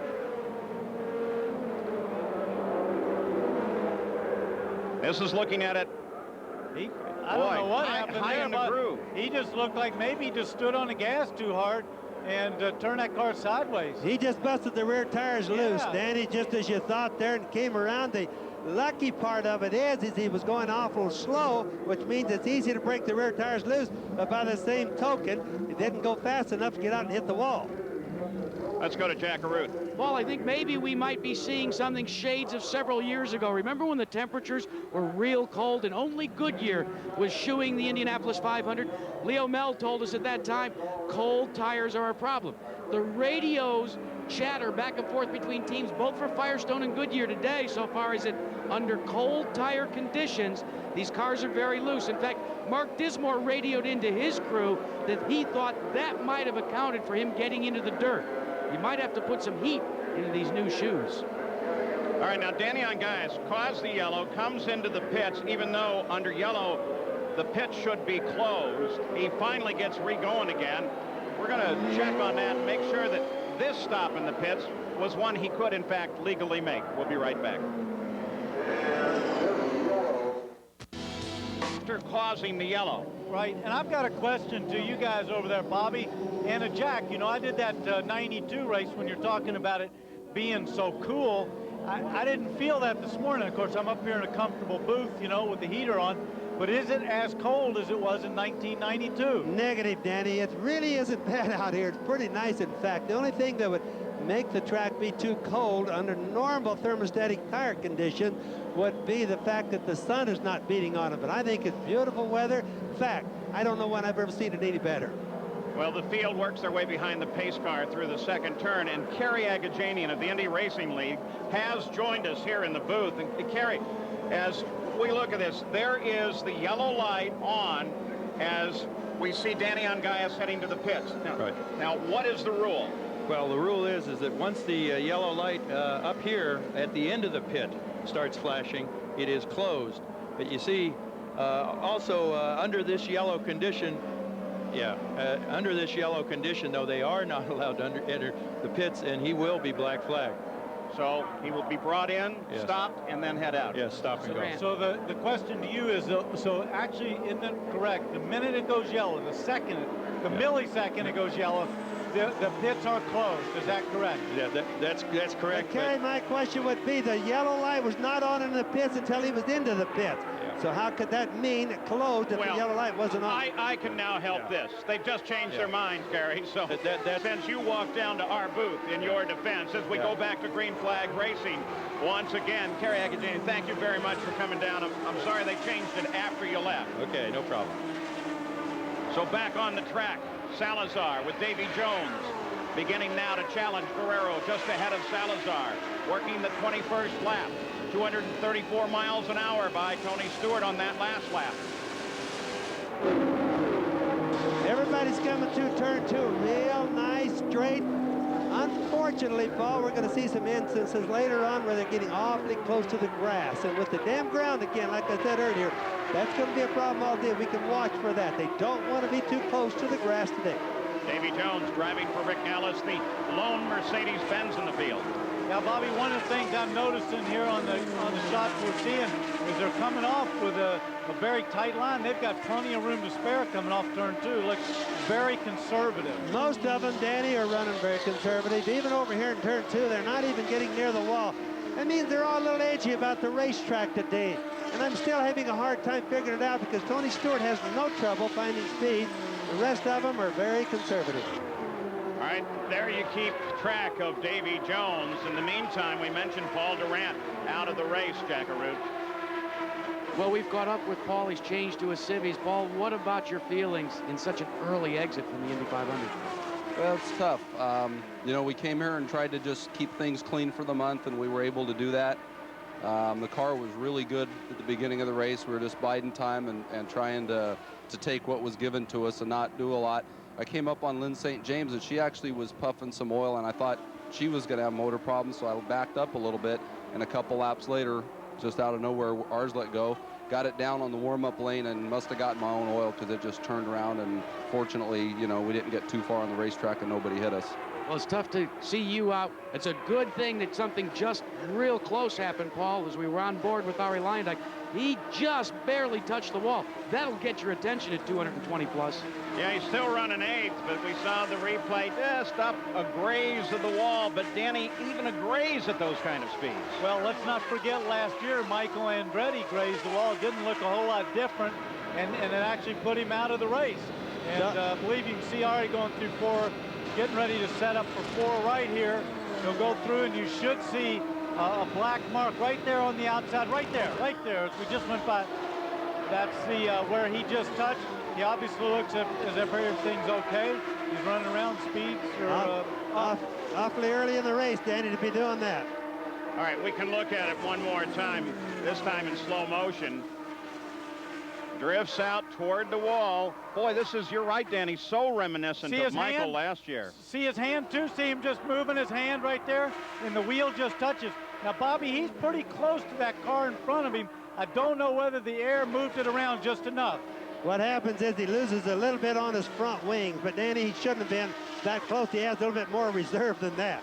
Hey, guys, you know, just a couple moments before that, they went back to green, and I need to ask both of you as drivers, specifically Danny, the first thing that Arie did, remember he's got the radio problem, he was yelling at his crew because they didn't tell him that the green was about to go up. So now when you don't have time to prepare, do you lose that concentration that Bobby Unser talked about for just a split second? I don't really think so. You know, you can tell where the pace car is, and you can certainly see the light on the top. Well, he was complaining to the crew. He said, you need to tell me. Get the board higher up in the air. I've got to know when the green's coming out. Well, at least he's going to get their attention on that, isn't he? Yeah, I think that's more of an emotional thing that still shouldn't have caused what caused that. If he was upset, he still shouldn't have been running, as Bobby said, that high on a restart with this many laps to go in the race. All right, Luyendyk currently 8th, still trying to overhaul Lazier, or Zampedri, then Lazier. And one of the interesting aspects, you mentioned his radio problems. Now, for the first time this year, we have spotters on 2 sets of turns that are talking down to the cars, but Arie, with his problems, won't have that advantage. No, I don't think he'll be able to hear it. The other thing which we mentioned at the top of the show is don't forget they've all very few of them have run that much in traffic. So they're trying to figure out what the car is going to do in traffic. And maybe he's got a little bit of looseness, I mean, a push at the front end of that car. And that car being 100 yards out there just took enough air away to cause a problem. Well, if you think it might have made a difference, it didn't. Arie Luyendyk on the last lap at 226 miles an hour, while everybody else was down in the low 220s or the high teens. Now watching the battle for second, Guerrero, Salazar, Jones is there as well. There's Guerrero. The leader is still Tony Stewart. He ran 227.8 on the last lap, lap 20. Well, I think he's cutting back on his boost just a little bit. Remember, these things have more power, therefore they use more fuel. So Tony's going to have to ease up, as we said before.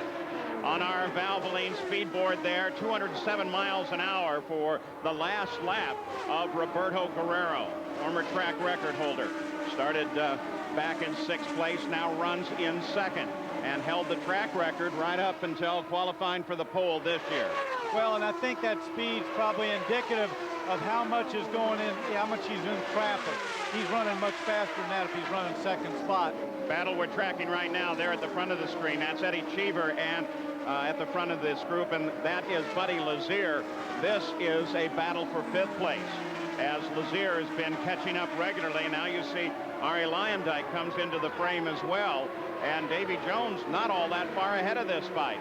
So it's at least a 3-way, becoming a 4-way battle for 4th. On board Arie, back off, taking a look at the purple car of Buddy Lazier, that green and yellow car. Of course, is Cheever. And now Luyendyk lines up to take a look at him. And we're getting our first reports that we're going to see pit stops any time now. 30 laps complete. Indication is we expect the leader in shortly. Well, I'm a little surprised that they're pitting quite that early with as many yellows as we had. They should have had a few more laps to go under green, but I think everybody's feeling their way out. As the fuel load lightens, the cars are changing somewhat too. Eddie Cheever on the pit road. Remember, the speed limit is 100 miles an hour there. Cheever came in from 5th place. That moves Luyendyk, Jones, and the rest forward. And looks like right there at the bottom of your picture, the 3 abreast, the white car on the left is Davy Jones, and he looked like he slowed a little bit coming off there. Arie's moved all the way past him. Well, he's definitely slowing down a little bit, Danny. I don't know what his problems are. There's Tony Stewart in the pits. So the leader of the race, Tony Stewart, is in, and Jack Arute is there. Now, there are 12 teams that have a brand new type of fuel nozzle. Rather than the sharp 90-degree angled nozzle, this one's a rounded nozzle, a little easier to get in. Team Menard makes the connection. They are going to change tires. Tony Stewart talking to his crew chief, Larry Curry, on the radio. You can see that he was shaking his head back and forth. The team said they are not going to make any changes whatsoever. A fairly uneventful pit stop in 16 flat and getting back up to speed. They were very, very careful. We've heard it before. The fuel mapping on the low end with these cars is a little dicey.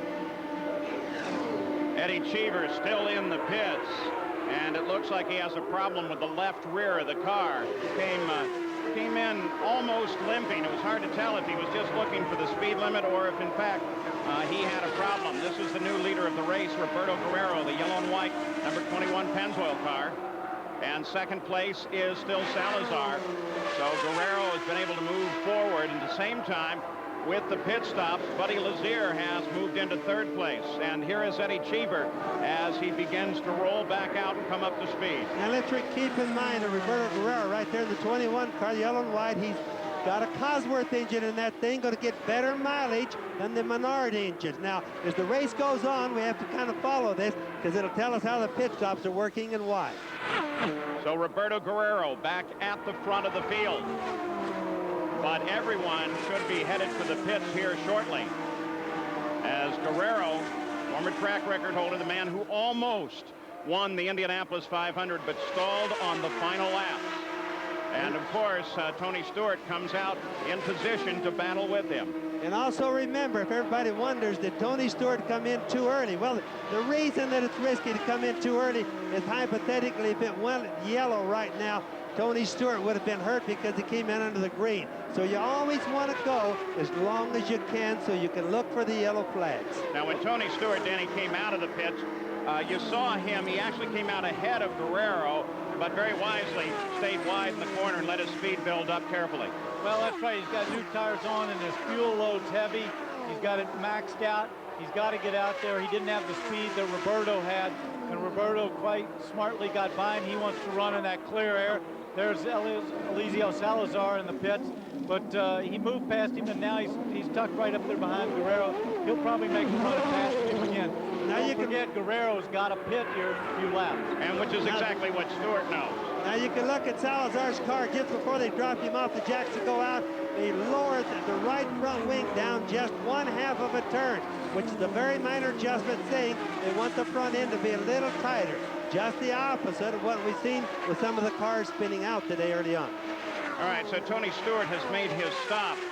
And, of course, Roberto Guerrero and Buddy Lazier has not yet stopped. Neither one of those cars have, so they lead the race, and then everyone else is making their stops and beginning to fall now behind the lead of the race. This is the first time that Guerrero has led since 1987, Gary Gerald.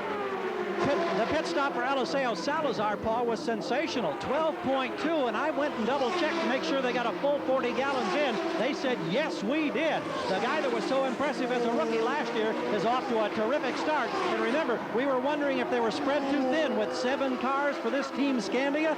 Very impressive first stop for Salazar. So with his top stop, Tony Stewart falls back through the field and sits down now in 12th place, but at 229 miles an hour the last lap. And it looks like Roberto Guerrero is slowing to come into the pits. It's time for him. He's got to slow it down there. Now, by the time he crosses that white line right there, he's got to be down. Right there, he's got to be down at 100 miles an hour. And they said they're not going to give him any fudge factor. It can't be 101 or 102, 100 miles an hour. Jack? Well, Danny, Roberto Guerrero now has to find his marks at over 100 miles an hour after traveling twice that speed. The crew waves him in. It's kind of like coming in and finding your marks as an actor. He's done it before and does it very, very well. John Barnes, calling the shots from the other side of pit wall, said no major changes, no chassis adjustments, just try and clean the radiator inlets out just a little bit, make sure there's no debris. Now they're using an older system, vent system, for their fuel, and they are up and away in 17.1. John Barnes, that was a terrific stop for you guys. A great stop. Yeah, it was great. We'll see what happens. Yeah, but John Barnes has a good crew. He does a real good job. But interesting in comparison with the Salazar stop, 5 seconds faster. Yeah, 5 seconds, don't forget, there's about 500 yards on the track. And Bobby, something interesting, Guerrero went out there with stickers on those tires. Those are brand new tires. Yes, you know, that shows, Danny, maybe the thermostatic problem isn't nearly as bad as we wondered about early on, doesn't it? It does, but the one other thing that shows to me is that they don't have all their tires scrubbed in as well. Let's go to Jack. Well, Larry Lyondike, they are making major chassis adjustments going down a full turn on the front wing. They're having a problem on the right rear. They had a problem finishing off the lug nut. They've completed it. This is a long stop. But remember, guys, all those positions he gained under green flag conditions, they just went away under a green flag stop. So Arie Luyendyk makes his stop. He's back into the fight. Buddy Lazier is the leader of the race. He has just completed the 40th lap. Arie Luyendyk was in second when he went in, but he will fall back. And we wait now only for the stop of Buddy Lazier. First round of pit stops complete. There is your leader. That's Tony Stewart. He's been running when he's free at over 226 miles an hour, well faster than most of the field. Now, this is the 51st year a Goodyear blimp has flown over the Indianapolis 500, and today it's the Goodyear blimp, the Spirit of Akron, helping give you great coverage shots of the Indy 500. Guerrero is in second, Salazar is third, Lazier dropped to fourth. Now, what about that story of the rookies in this 500-mile race field? How have they fared thus far as we've just crossed over the 100th mile? Well, you take a look at them. Stewart's fine. Jourdain dropping. Calkins dropping. Looks like they're being careful. I think they're being careful, but of course this is after the first stop. They were probably really cautious in that first stop, just to get on the marks, not speed, anything like that. And we have seen some rather varied times while we were away. Buddy Lazier's stop for 20.9 seconds as the leader of the race. And that brought him out way down in the order. He came out in 4th, so he lost 3 positions while in the pits, and they were struggling with the left rear of the car.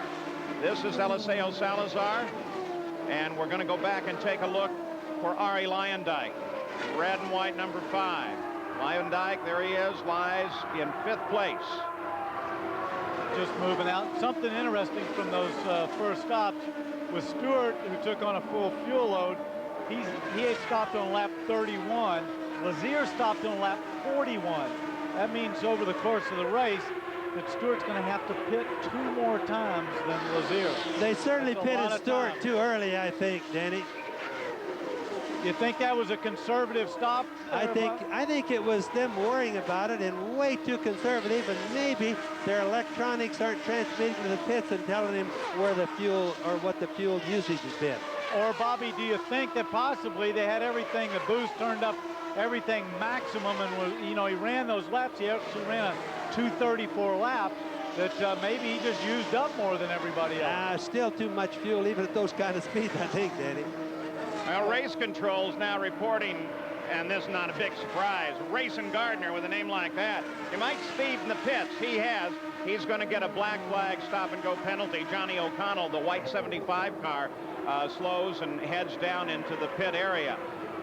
And you see Michele Alboreto, who, there he is, the 33 car. He is very slow into the pits. Let's check in with Jerry Punch.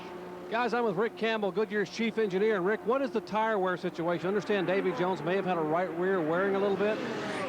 Yeah, I think that's to be expected this part of the race. We have a very green racetrack we're dealing with. And I think a lot of it's dependent on car balance and driver preference. Most of the guys that we've seen are having very good success with the optional tire that they qualified on, and they're going back to it on the second stop. So I think most of the changes you're seeing are more a result of handling than it is a tire wear issue. All right, most of the Goodyear guys staying with the optional tire. Let's go to Gary Gerald. We're in the pit of Michele Alboreto, who started 12th. He's sliding backwards, and what started out as a gearbox problem, losing 6th gear, is now complicating itself. It's working its way through the gearbox. The car has just rolled in here, and now they've shut the engine down. We expect that they're going to work and try to change gears and get him out. This is going to be a long, costly stop for Michele Alboreto. Let's go to Jack. Well, before we go to Jack, this is Johnny the 16 Parsons car of down Johnny here. Parsons Jr. Exactly, Bobby. Looks like he had an engine let go, and as a result of this, they've gone yellow. He stayed up fairly high on the racetrack when the engine let go. He's down low now. Jack Arute? Well, Paul, this is Larry Curry. As that caution came out, I was about to ask him. Wait a minute, first let's get a report here. Stu says he's 4 laps from his scheduled pitch, and he pit when the pit's open. Yes. Well, there you go. I wanted to ask you, Larry, was that call on Tony Stewart, was that conservative on your part, or are you chewing up that much fuel? We're chewing up fuel. We're running race laps at 228, and we're turning the boost out. We're in the tallest gear, but these cool conditions, we're just running so quick right now that... Hey, yeah, but when do you start to get conservative? As long as we keep getting these yellows, this actually helps us. We don't have to get as good a mileage. We figured with the mileage at 230 mile an hour race laps, we only have to get 156 to finish it versus 1.8, so we can burn some fuel. Now, what he's talking about there is USAC mandates a 1.8 mile per gallon for fuel consumption. They only give all the entrants here 248 gallons of methanol. But with the cautions, you can, as Larry Curry said, turn it up just a little bit in terms of speed. Paul? So under yellow, once again, this time for the blown engine of Johnny Parsons Jr. 50 of the 200 laps are complete with rookie Tony Stewart in the lead. We'll be back with more after this message and a word from our ABC station.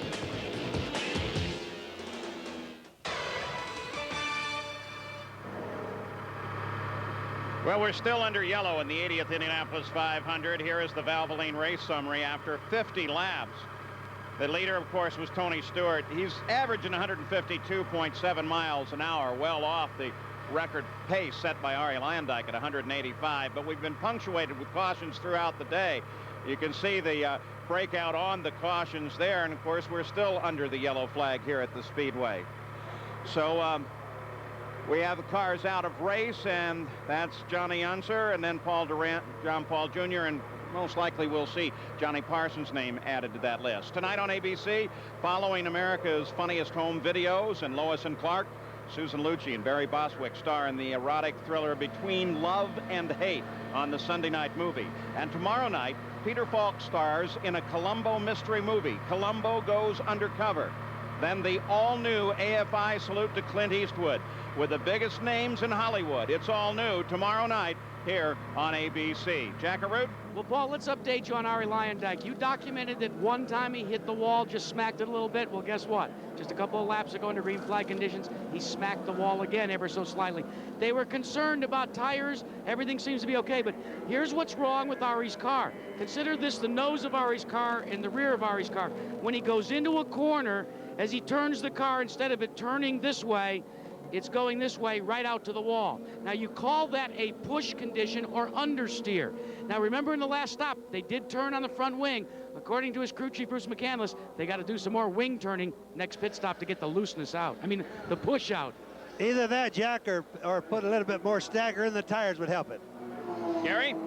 Well, different kinds of problems for Eddie Cheever, who started inside in the second row, started fourth. He slipped back and on the first stop had a problem on a spindle that cost him. He was very emotional, very upset, according to the crew on the radio. What they've tried to do with the second stop is get him calmed down. They're not too concerned, even though they slid all the way down to the 21st position, because they say we were running laps at 230 miles per hour. If he can get that in that rhythm, he may be able to get up through the field. Jerry? 51-year-old Johnny Parsons just stepped out of his 93 Lola. And Johnny, it was a short day for you. What happened? Unfortunately, something got in the radiator and cooked the engine, and that took us out. But, you know, the Electech Firestone car was just handling real good. We want to thank National City for getting on board at the last minute. Car felt good, Jerry. At the beginning, it was a little loose. So Billy Bignotti put a little more wicker on it, and I think we were right there, you know, staying on the same lap as the leaders. That's not bad, you know, and I'm sure we would have had a good finish. That's Johnny Parsons as Tony Stewart makes his way on the pit road, Paul. Yep, still under the yellow, Tony Stewart coming down, Jack. Well, remember, we heard the conversation with Larry Curry. They were going to bring him in 4 laps. This is a normal pit stop, the luxury of the caution. Now, what's great about this, guys, is you can be very certain about what you're doing. Make sure all the jobs are done completely. Now, listen to the car as it goes out. See how deliberate that sound is? They want to make sure that everything's absolutely perfect on the exit. Let's all keep in mind, too, that the Menards have problems getting out of the pits, I'm sorry. And you can hear his not running as good like as the Cosworth might. They have problems because they run really lean when they leave the pits.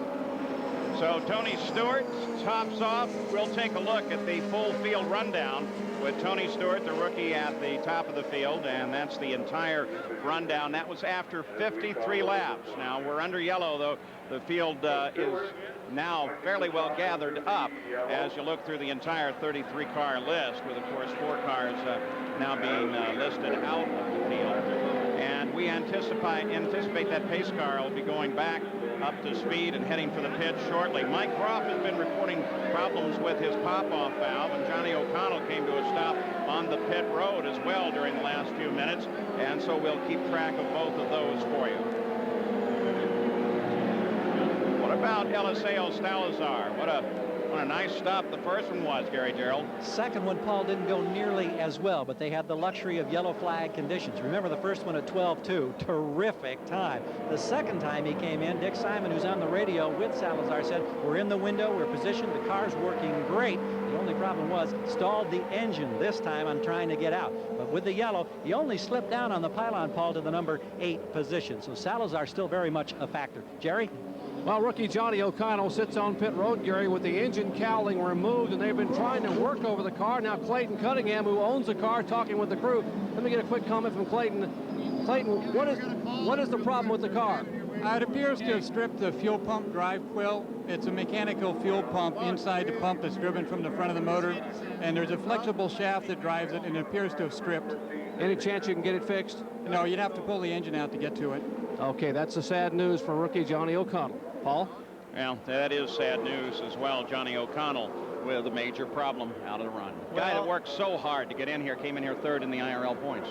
And then he struggled and didn't get out until the Monday of the second week. Fought to get some sponsorships, and he was working 12-hour days on the phone. Finally got out, and to have something like this happen, that's really frustrating not only for he, but also his crew. Those fuel pumps are down in the front of the engine where they have an awful lot of heat. Even though the alcohol, the methanol, as Jack mentions, it cools everything off, they still have an awful lot of heat. Every time you shut them off, it's in a compressed area down there where the heat doesn't get dissipated. That often fries the fuel pumps a little bit. Remember, too, that next year they're going to change the formula here for Indy. The turbochargers will be gone, back to the normally aspirated engine. As they go green once again, Wayne Sweeney, the starter here in his 17th year, he'll retire after that. So we get a look at the leader of the race, Roberto Guerrero. There he is in the middle of the traffic, and looking back, Lyondike and Lazier battle for second place. Lyondike, for the moment, has it, but Lazier's got a little clear run off the corner. Lazier back into second. Lyondike to third. Tony Stewart is fourth in this run, and Stefan Gregoire is fifth, followed by Zampedri, Jones, and Salazar. But the battle is at second. Well, that Lyondike really woke that Lazier up. That buddy really took off. They came through turn 2. It was a flat-out race, Paul. I'll tell you what, Buddy Lazier made a great move there. He just didn't give up. And I think we see there, too, Bobby, how much grip this track has. He just hung right in there, went right around the corner with him, and never lost an inch. The tires and the track, that's where all the speed, or most of the speed, has come from this year, and it's just fabulous. When you can see two cars that can run side by side, like those two did, Buddy, Lazier and Lyondike, that's awesome here, Danny. It was, and Bobby, also on the outside, when they went in there, they were actually 3 abreast. There was a slower car that they were lapping. That was some pretty exciting racing going into turn 1 this early in the race. So Tony Stewart has come up to try and challenge Arie Lyondike. They've been having to deal with traffic, but you saw at one point Stewart was almost alongside, almost past. Lyondike held him off. Now here comes Stewart continuing to make the challenge. Bobby, did you see how that slower car moved over there for Tony Stewart? I never seemed to get that when I was racing. No, Danny, you always hope for it, but didn't happen very often. But I think, no, he wasn't really going that fast. But I think what happens is these rookies, we've had so many of them this year, they've had more instruction than they used to have in our day. 59 laps complete. You ride on the front now, the 4th place car. Tony Stewart, the rookie pole sitter here. There is Buddy Lazier. He runs in 2nd place, trying to run down the leader, Roberto Guerrero. 59 laps, that means we're well underway here. It started the day with rain at Indianapolis, but they got started a little bit late, but started nonetheless. And right now, the good news is the sky looks like it is clearing. Lyondike gets caught down low in turn 1. Stewart closes in on the back. Well, I think I spoke too soon. That guy didn't move over Ferrari, and that was some pretty close racing. These guys are all having to go out there right now. You know, it's very difficult for a guy being lapped here. I've only been that way a couple of times in my life at this racetrack, but you know, when you have fast cars in front of you and fast cars behind you and you're getting lapped, it's really difficult to watch both ends at one time. Bobby, you got to be real careful. We got records on all your laps here, pal. Yeah. So now, as we continue to watch this battle, Gary Gerald has Michele Alboreto out of the race. Michele, we know you had problems with the gearbox. Once you lost 6th gear, it just got progressively worse. What were the conditions like? Were you ever able to race fully effectively today? Yes, unfortunately, I started quite well. I was in the first part of the race just to control the situation, and I lost the 6th gear after 15 laps, 20 laps. And then the gearbox became even worse and worse, and I lost all the gears now, so there is nothing to do. But the condition outside is very good. Everybody making a good job at the start, and everything is fine. Thank you. Continuing to track Arie Lyondike there in the box in the upper right-hand corner. That's Stefan Gregoire, was the fastest rookie when he came here. And he has had a nice run, started 13th up to 5th, but now obviously there's some serious trouble there. I think what we ought to look at now, too, is that Arie and Tony have gotten through the traffic, and now we'll see what who's got the speed, because they're out there pretty much by themselves, and we'll see how these guys shape up. Of course, there's Arie going through our screen right now, and Tony Stewart is right behind him. But you know, I talked to Buddy Lazier last night before the sun went down, and Buddy was really not going to attempt or not going to put a lot of effort in trying to lead the race. He would like to run 2nd or 3rd, putting a lot more attention to winning the race rather than leading. And as we check our Valvoline speed chart, we see the laps that Tony Stewart has been reeling off, and they have been very impressive. 232.9 for Ari Luyendyk on the last lap. Roberto Guerrero, the leader in traffic, 224.8. Now, we saw Stefan Gregoire in the pits a few moments ago. Jerry Punch, what's his status? Paul, it's a coil pack on top of the engine. Apparently one of the coils has melted. I just looked at the car a moment ago. It looks like there's been a fire on top of the engine. So much heat. The coil, both coils, as a matter of fact, have completely melted. I'll have to disassemble the coil pack, replace that, and he should be able to go back out. On the last lap, Ari Luyendyk at 232.9 miles an hour as he continues to chase Buddy Lazier. Well, I guess that understeer that he was having and those adjustments they made in the pits, I guess they're getting it a little bit more right. Wouldn't you think, Bobby? Yes, he definitely have. He's handling very good. And remember, he's running behind Buddy Lazier there in the purple car, Ron Hamilgarn's car. He's getting dirty air back there, so he's got the worst of the deal. Buddy, of course, is running in clean air. He can run kind of where he wants, and he's going to run a little bit where he makes sure he gives him dirty air behind. Well, there's going to be some dirty air, but he also yanks him down those two straightaways by breaking that air for him, and that toe helps Ari a little bit. You can see right there the gap behind him. There was no Tony Stewart in that gap, so Ari's obviously pulling away. Looks like his car's handling awful well. That's a deal of fuel. Tony Stewart, everything we watch today, as long as he stays in this race, will be predicated on fuel consumption. I don't know what that was, Bobby, but did you see his hand going down like he shifted up to a taller gear? He might be pulling a lot of RPM, being behind Lazier, and he looked like he shifted it into sixth there. Yes, and that's another thing we'll mention to the folks, that everybody in this race has two gears, one for like an overdrive and one for speed. And Bobby, they'll do those. Bobby, that's exactly what they started. Tony Stewart's team talked about having what they called a cruise gear when they weren't in traffic. They wanted to maintain a certain RPM. So in sixth gear, there's one gear set up when he's out in clean air, and then in the fifth gear, there's another setup that he can run when he's in the draft. Remember the day before qualifying, Tony Stewart caught a draft when he was in that high gear, and he blew the motor. So they got to go back and forth, but that's one of their strategies here. Right on, Jack, and remember, fifth gear, the one that turns the most RPM, their go gear, that uses more fuel. Well, one thing I've noticed here too, guys, is that Ari Luyendyk seems to be shifting up and down as he goes down the straightaway some way, but he's really not making any ground on Buddy Lazier. They're now turning about the same time, but he's not right up behind him, is he, Bobby? No, and then it's what you said. It's easy to get that draft to move up. It's a lot harder to pass because the air gets more turbulent as he gets closer. But with this battle, Roberto Guerrero's lead has been whittling down. Buddy Lazier is very definitely catching him. Goodyear. Back at Indianapolis, we are under yellow here. Debris on the track is the reason for the yellow, and so most of the field now heading down on the pit road for stops, and some developments will continue to track this. The leader, of course, is Roberto Guerrero. He leads that group in.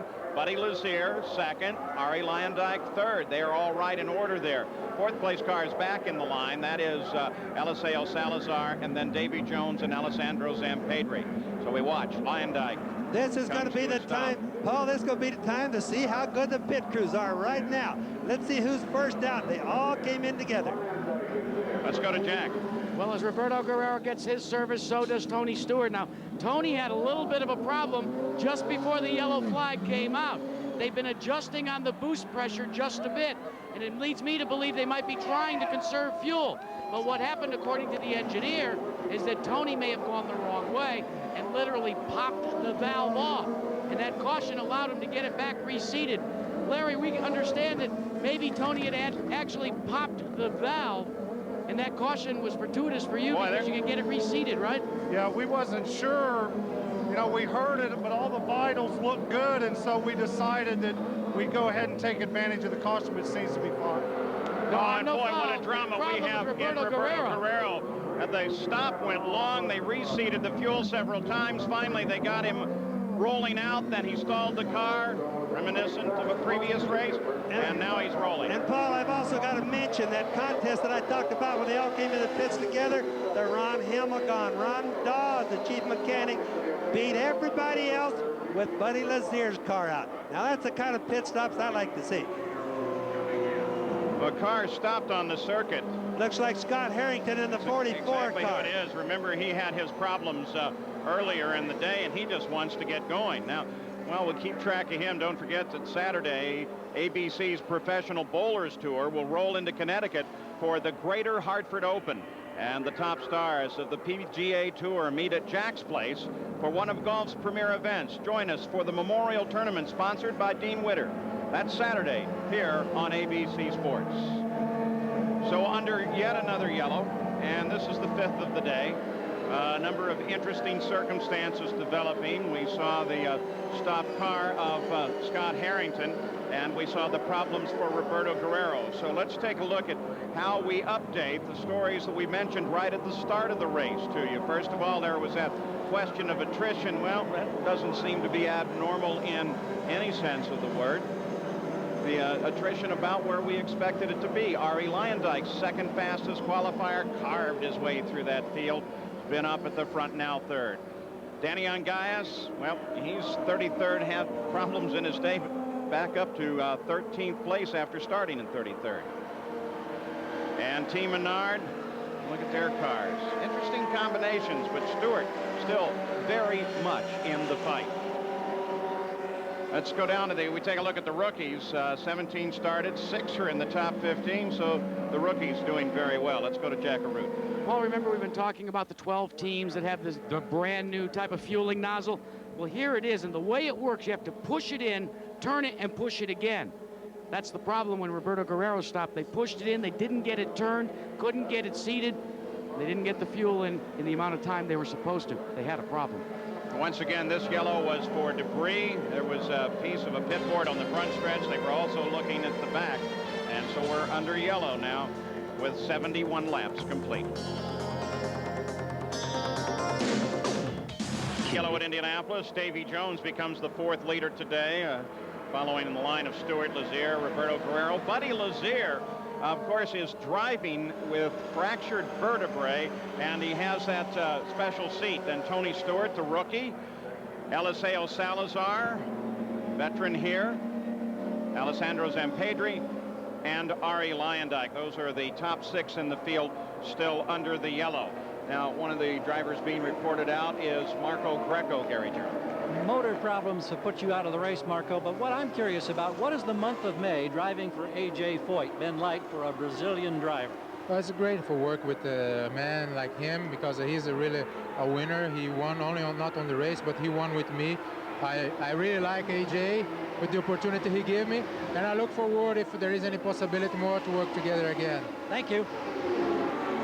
You saw Davy Jones make a quick move at the front of the field as we've gone back green, and they did it without warning for us. So we continue now to watch that battle. Lazier, Stewart, Leyendijk, they're all right together. And also the keep in purple mind, car, that's Buddy Lazier, and that's Stewart chasing him in the bright yellow and orange car, Bobby. And also keep in mind, Davy Jones did not pit. He's light on fuel. All these other guys like Buddy Lazier right there in the purple car, right behind him is Tony Stewart. They have full loads of fuel in their cars. I think what we're seeing here is a little bit of strategy. I think that's probably Gallus Racing betting that they're going to go yellow soon. And that's Rick Gallus. He's a good strategist. He's watched guys like Roger Penske operate for years. So he's gambling something else, Danny, like hoping for another yellow. Leyendijk jumped out, moved around 4th place. Alessandro Zampedri picked up 4th place. It's Jones, Lazier, Stewart, Leyendijk.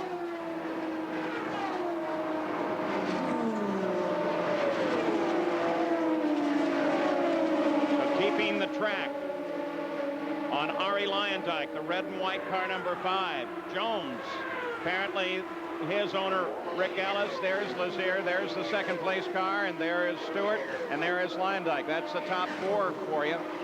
It's developing into a good race, Paul. So tracking the battle at the front of the field, first 4 positions. They're running together on the racetrack. Jones turned the last lap at 226, while Lazier was up at 227.2 miles an hour. There's Stewart.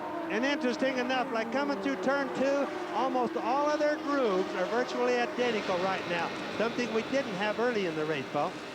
On board, Arie Luyendyk has been the fastest car through the early part of the race, matching the laps of Tony Stewart, exceeding them.